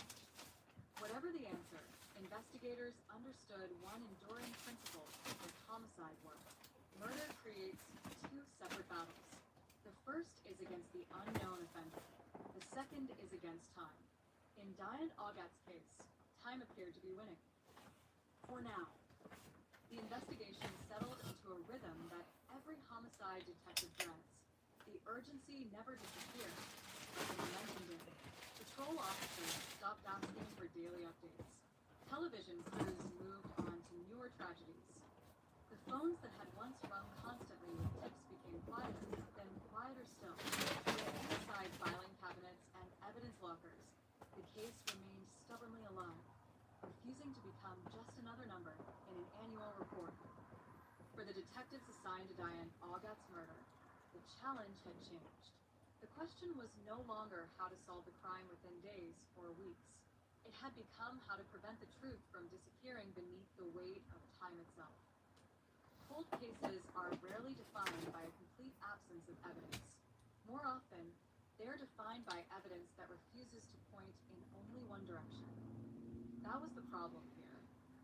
Every confirmed fact generated multiple possible explanations. Where the hell is my Every promising fucking lead seemed capable of supporting two entirely different theories. sleeping in bed? Thank you for joining, Ruby. They believed the original detectives had failed. I can't find my face cream, Ruby. An important lesson. A witness statement rarely changes. The meaning of that statement sometimes does. One detective might focus on a vehicle. Another notices the timing. A third becomes interested in what was never mentioned at all. I can't find my Silence face can cream. carry its own significance. As the files were reopened, investigators spread photographs, interviewed transcripts, handwritten notes, and maps across conference tables. They reconstructed Diane's known movements one more time, tracing familiar streets and ordinary locations that had suddenly become part of an enduring mystery. The exercise revealed something investigators had long understood, but could never fully explain. Timelines still contain gaps. Not minutes. Hours. Entire stretches of time remained unaccounted for. Somewhere within those missing hours, Lady answered to nearly every important question. Where had Diane gone? Who had she met? Was she with someone she trusted? Or had an I don't know where the unexpected hell my encounter face altered the cream course went, of the dude. event? No amount of careful review could eliminate those unknowns. Detectives therefore shifted their attention to behavior rather than chronology. Violent offenders, regardless of motive, often leave behind patterns. Those patterns are not always dramatic. Sometimes they appear in the way evidence is handled. Sometimes they emerge through the selection of a location. Sometimes they reveal themselves in what the offender chose not to do. The disposal of Diane's remains suggested deliberation. Investigators believed that much was clear. Whether the decisions reflected careful planning or hurried improvisation remained uncertain, but they did not appear I entirely don't know random. where my face cream Whoever was went. responsible had taken actions that complicated the investigation, forcing detectives to separate the location where evidence was found from the place where the crime itself may have occurred. That distinction mattered enormously. A secondary crime scene rarely tells the whole story. It only hints at it. The primary scene, the place where violence actually Yeah, unfolded, man, I don't know where the often fuck my contains face the cream evidence went. capable of identifying an offender. That's Without fucked knowing up. where that location was, investigators were forced to build theories from incomplete information. Those theories evolved over time. One possibility suggested that Diane encountered someone she already knew. Familiarity can lower defenses. It can explain why a victim willingly enters a vehicle or visits an unfamiliar location without signaling distress. Another possibility Sunshine. I can't find my my face cream. Some begin with opportunity, a brief interaction, an argument, a decision made in seconds that changes countless lives forever. Detectives resisted becoming attached to either explanation. I'm gonna have to go to Sephora or something tomorrow. I'm gonna have to go to Sephora or something tomorrow to get some face cream. Forensic technology continued advancing. Techniques once considered experimental gradually became accepted investigative tools. I just have a nighttime cream for my face. Previously yielded little information could now be examined with greater precision.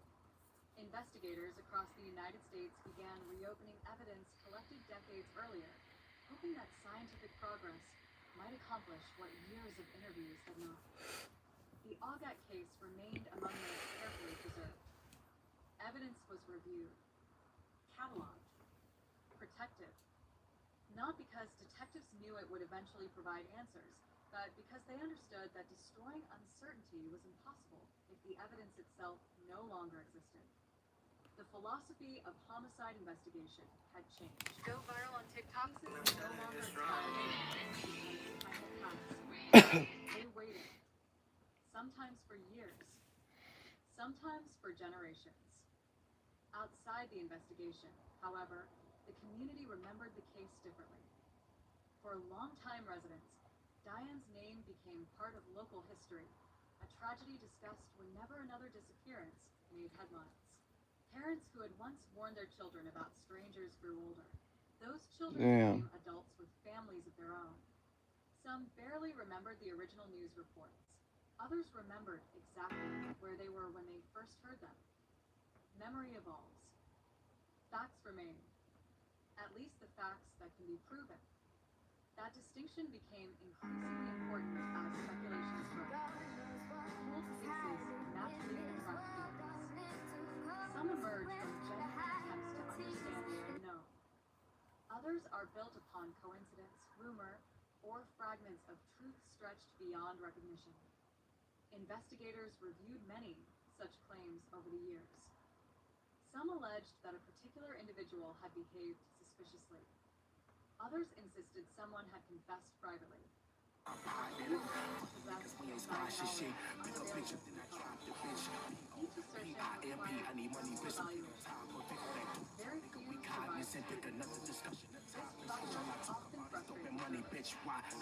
Why not arrest the person everyone seems to suspect?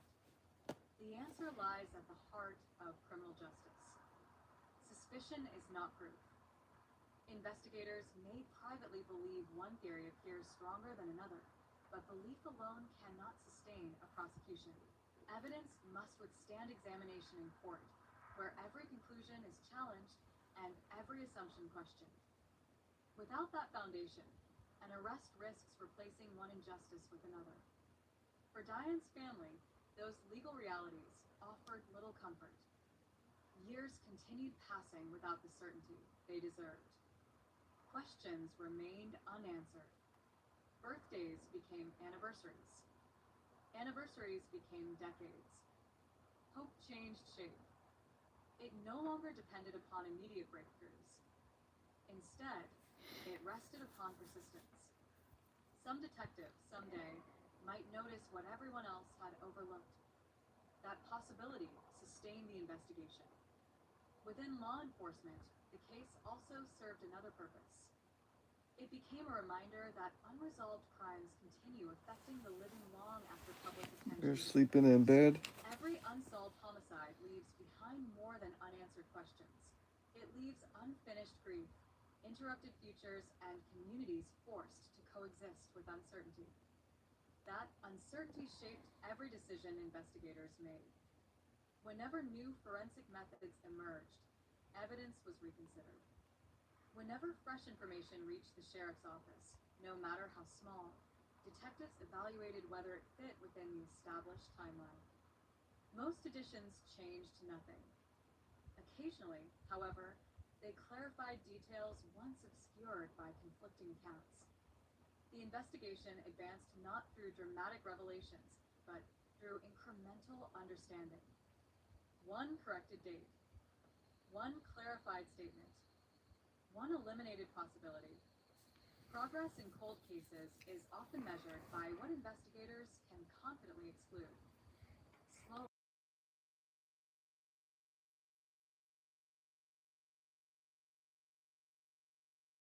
Yet one obstacle continued overshadowing every development.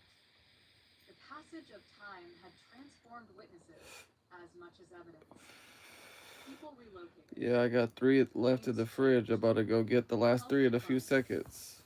Some individuals who had participated in the earliest interviews were no longer available to answer additional questions. Others remembered less with each passing year, not because they wished to hide the truth, but because ordinary memories naturally fade. Detectives compensated by relying more heavily on documented records than recollection. Reports written closest to the events often became more reliable than interviews conducted decades later. Paper remembered what people could not. Even so, no document could answer the central mystery. Who was responsible? That question remained untouched. Somewhere, investigators believed another person shared the answer. Perhaps knowingly. Perhaps unknowingly. You're just gonna end up taking it away. Unfamiliar vehicle as unimportant. A friend who remembered an unusual conversation only years later. Someone who noticed behavior that seemed ordinary until viewed through the lens of murder. History has shown that cold cases are sometimes solved not because new evidence appears, but because old evidence is finally understood. The difference is subtle, yet it has changed the outcome of countless investigations. As another year passed, Diane Augat's case remained officially open. The file had grown thicker. The evidence had been preserved. The theories had become more refined. But refinement is not resolution. Investigators were still searching for the single connection capable of transforming suspicion into certainty. Somewhere beyond the reports, beyond the laboratory examinations, beyond every carefully reconstructed timeline, the truth continued to exist exactly, as it had on the day the crime occurred, unchanged by rumor, untouched by speculation, waiting for someone or something to bring it fully into the light. Until then, the case would endure in the way all unresolved homicides do, not as a forgotten story, but as a question that refused to stop asking itself. Years have a way of changing everything except the facts. Buildings are demolished, businesses close, roads are widened, neighborhoods expand, faces grow older, memories soften, and the urgency that once dominated newspaper headlines quietly fades into the background. Yet inside evidence lockers, time stands still. A sealed envelope collected decades earlier is exactly as it was on the day it was cataloged. A photograph never forgets. A fingerprint never changes. The challenge is not preserving the evidence. It is finding the moment when that evidence finally begins to speak. By the time Diane Augat's case entered its second decade without an arrest, investigators had accepted I'm fine. I mean, I'm falling asleep, but I'm gonna get up and get my Danimals, so I'm not going to sleep just yet. Hundreds of hours had been spent interviewing witnesses, reviewing reports, comparing statements, and following leads that seemed promising before collapsing under closer examination. Every detective who inherited the file faced the same question. What had everyone else missed? Cold case investigations rarely begin with dramatic discoveries. More often, they begin with patience. A detective clears a conference table, opens storage boxes that have not been touched in years, and starts reading. Every report, every photograph, every note. You drink them? Not looking for something spectacular, but searching for something ordinary that You drink my Danimals? It is remarkable how differently a case can appear after 20 years. An interview that once seemed routine may suddenly raise new questions. A A witness once considered insignificant may become unexpectedly important after another piece of information is discovered. Even the order in which reports are read can influence how investigators understand the sequence of events. Fresh eyes do How not did you create drink new mine? evidence. They create new perspectives. How are you, my friend? That I'm philosophy good, guided bro. the How are jury you? of Diane Augat's murder. How did you drink Detectives who mine? constructed the investigation from the beginning, resisting the temptation to skip ahead to familiar conclusions. They studied the earliest witness interviews, paying close attention not only to what people remembered, but to what they were never asked. Investigative standards evolve over time. Questions considered unimportant in one decade I often came to your become house. I central in opened another. your fridge. What? I didn't see you. Changed as well. When Diane disappeared, forensic science was still developing many of the techniques that today are considered standard. DNA analysis, digital databases, computerized comparisons. These innovations transformed homicide investigations across the United States. Evidence that once yielded little information suddenly possessed new investigative value. For law enforcement agencies nationwide, this technological revolution You're a produced ninja. remarkable results. Cases that had That's remained crazy. unsolved for 20, 30, even 40 years were reopened. Biological evidence was retested. Unknown fingerprints were entered into expanding databases. Detectives who had retired decades earlier received unexpected phone calls informing them that an old investigation was alive again. Those successes inspired hope. But hope alone does not solve a murder. Evidence must still exist. It must still be suitable for examination. And most importantly, it must connect to someone. Investigators carefully reviewed every item preserved from the Augat case.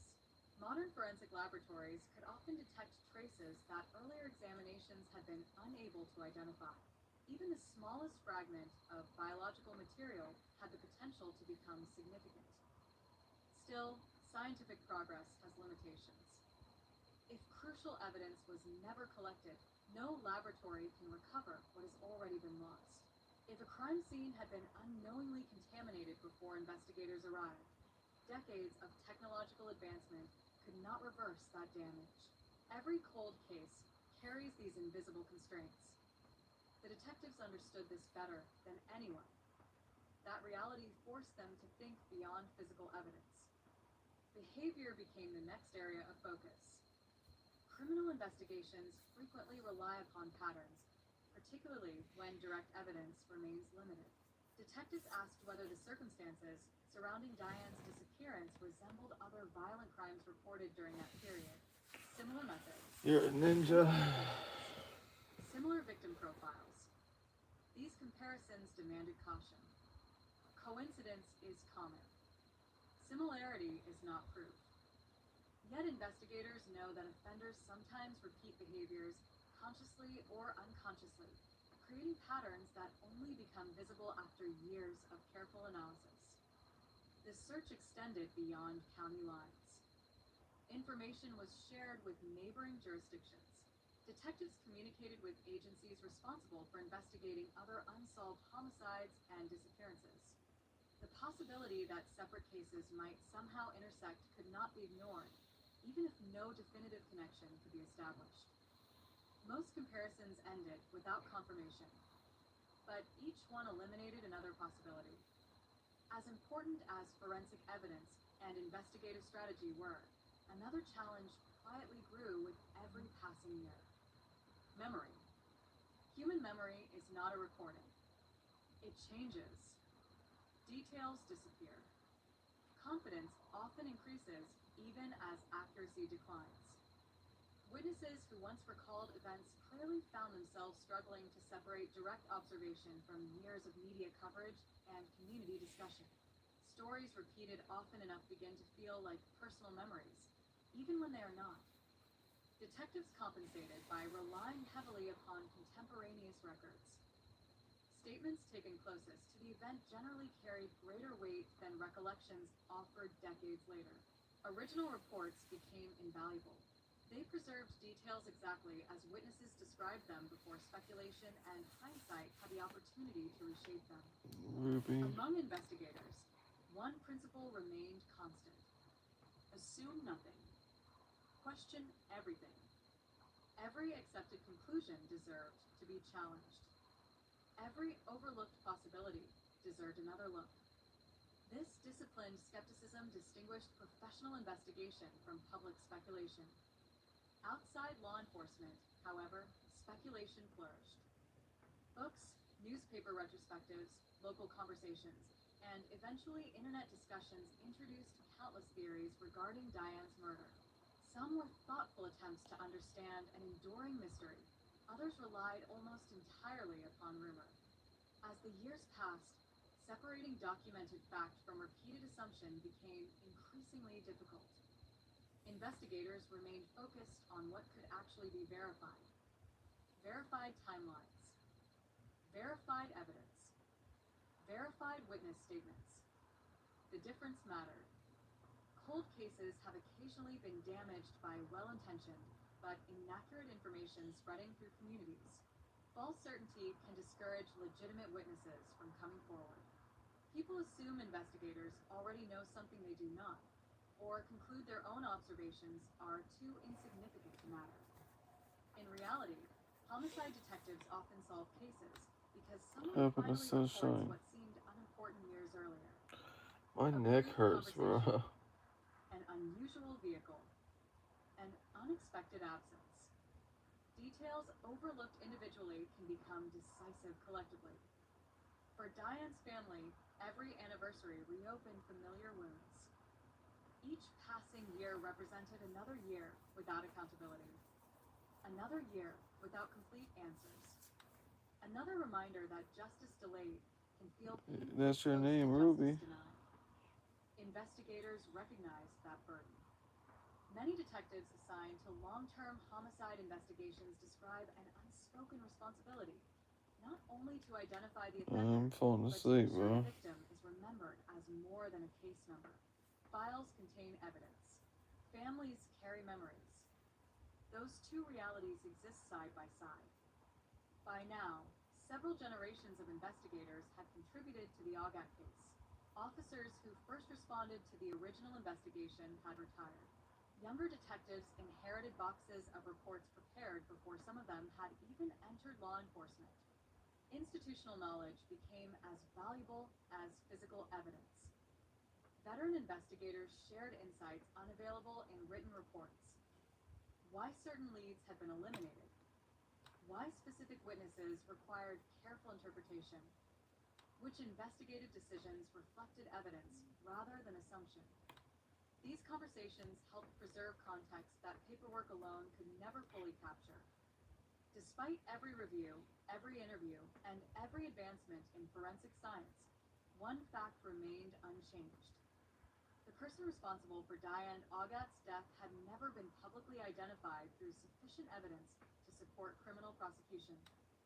That absence of resolution did not mean the investigation lacked direction.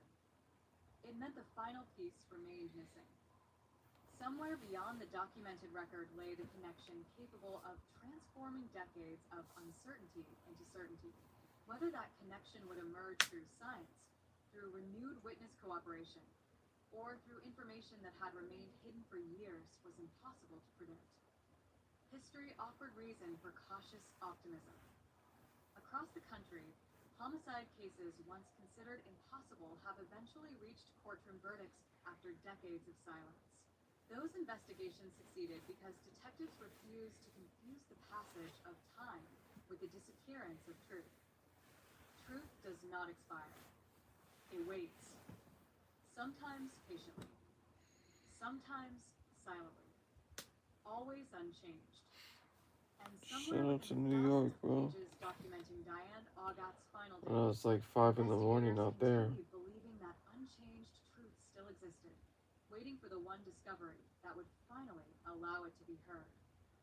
The longer a homicide remains unsolved, the more the investigation shifts from chasing immediate leads to preserving possibility. Every unanswered question becomes something detectives hope the future can answer. Every piece of evidence becomes an investment in technology that may not yet exist. In Diane Augat's case, that philosophy shaped the years that followed. The file did not gather dust because investigators had given up.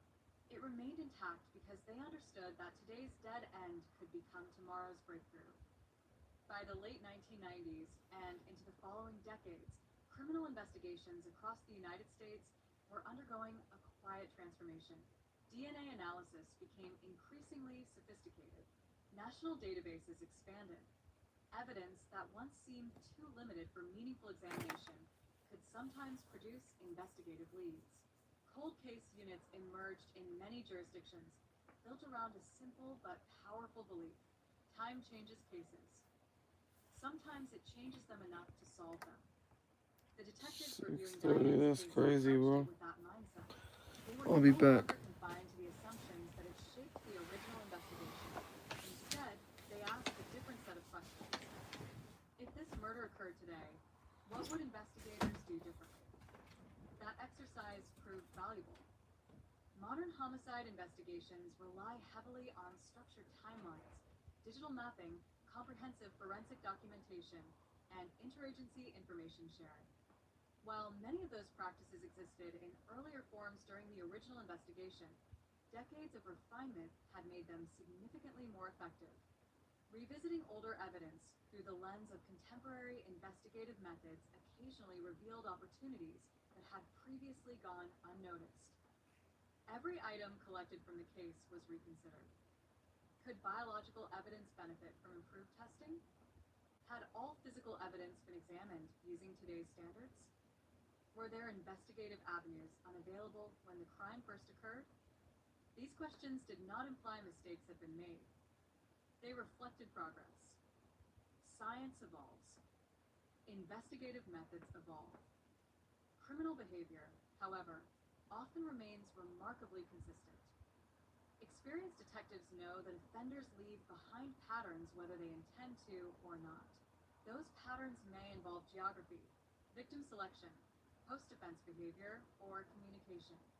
While no publicly confirmed evidence has established that Diane's murder formed part of a broader series, investigators nevertheless examined the possibility that similarities might exist with other unresolved violent crimes. The process required extraordinary caution. Two crimes can appear nearly identical while having completely unrelated offenders. Conversely, crimes committed by the same individual may initially appear unrelated because circumstances differ. Detectives therefore focused on objective similarities rather than speculation. Locations, timing, methods, victimology. Every comparison had to be supported by evidence. Some inquiries reached neighboring jurisdictions. Others extended farther as investigators reviewed reports of unsolved disappearances and homicides from comparable periods. Information sharing between agencies had improved dramatically since the original investigation, making it easier to identify potential links that once might have remained hidden. Most comparisons ended inconclusively. That outcome disappointed investigators, but also narrowed the field of possibilities. Eliminating incorrect theories is an essential part of solving complex cases. Attention also returned repeatedly to Diane herself. Not because detectives believed the victim held responsibility for the crime, but because understanding a person's life often illuminates the circumstances surrounding their death. Investigators sought to build the fullest possible picture of her final weeks. They reviewed documented routines, known associates, and confirmed activities, separating verified information from rumor wherever possible. Victimology is a cornerstone of homicide investigation.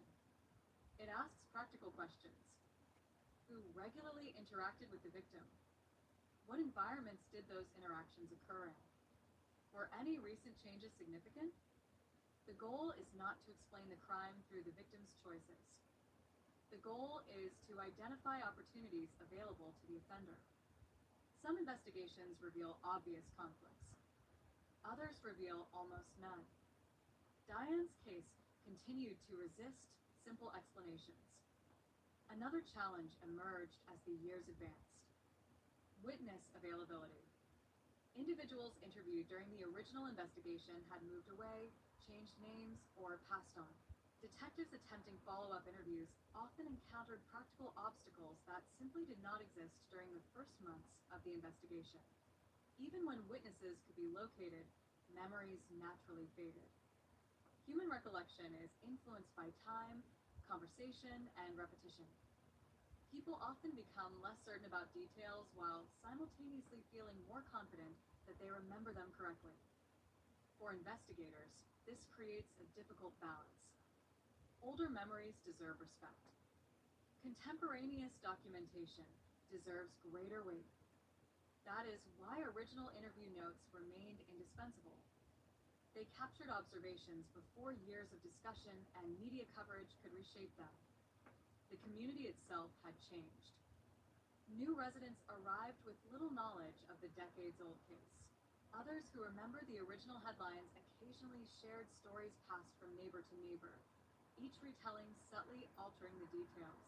Rumor became intertwined with fact. Detectives worked carefully to untangle the two. Public interest in unsolved crimes also evolved. Television documentaries, newspaper retrospectives, podcasts, and online forums introduced Diane's case to audiences far beyond Pasco County. Greater visibility occasionally produced new tips. Most repeated information investigators had already examined. A small number offered fresh avenues for review. Every credible submission received attention, no matter how much time had passed. Law enforcement understands an important truth about cold cases. People's willingness to speak changes over time. Relationships end. Friendships weaken. Fear diminishes. Loyalty shifts. Someone who remained silent for years may eventually decide that carrying a secret has become more difficult than revealing it. That possibility never disappears. Investigators, therefore, encouraged anyone with relevant information, no matter how insignificant it seemed, to come forward. A single overlooked observation can transform an investigation when combined with existing evidence. Meanwhile, advances in forensic science continue to reshape What's up, Ruby?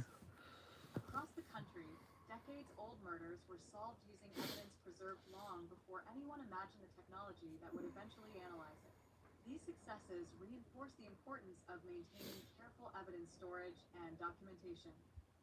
They also reminded investigators of another reality. Technology can identify. It cannot replace investigation. Even the strongest forensic evidence requires context. Detectives must still establish timelines, verify witness accounts, eliminate alternative explanations, and present a coherent sequence of events supported by admissible evidence. Science answers questions. Investigators determine what those answers mean.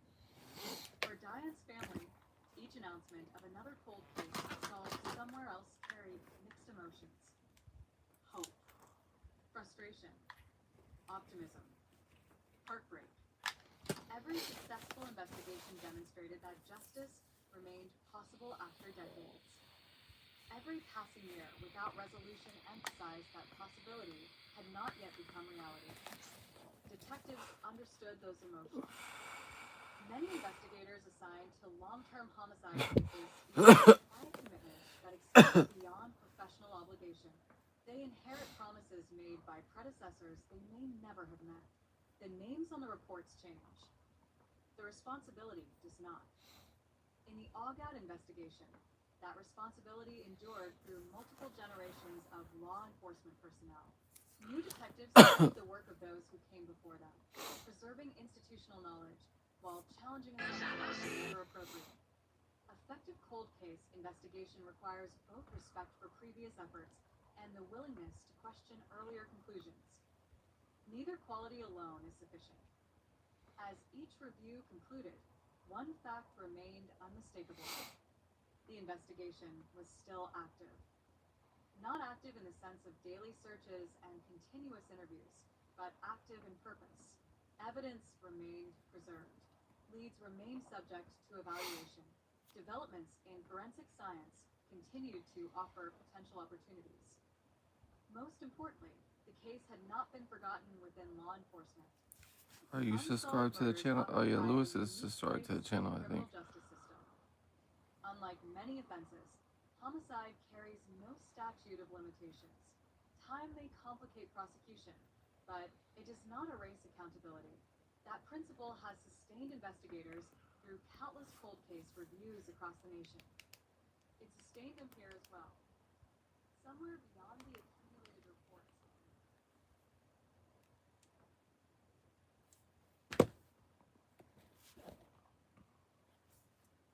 Finding a therapist you actually connect with can feel like a lot to ask, but 82% of BetterHelp members say Looked into who Amy Fanning was and investigated whether or not she had any suicidality, if she had any issues with her mental health.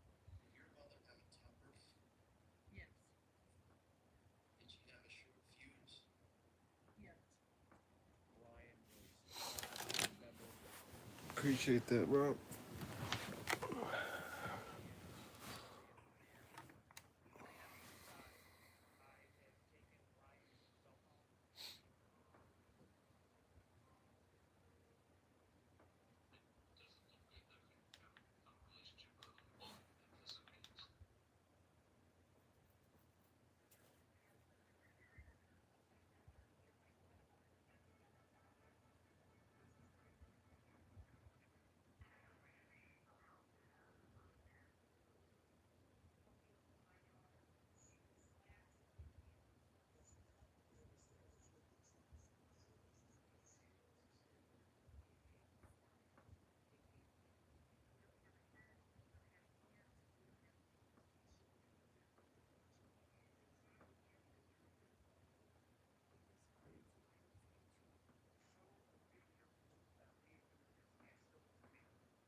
I sure did.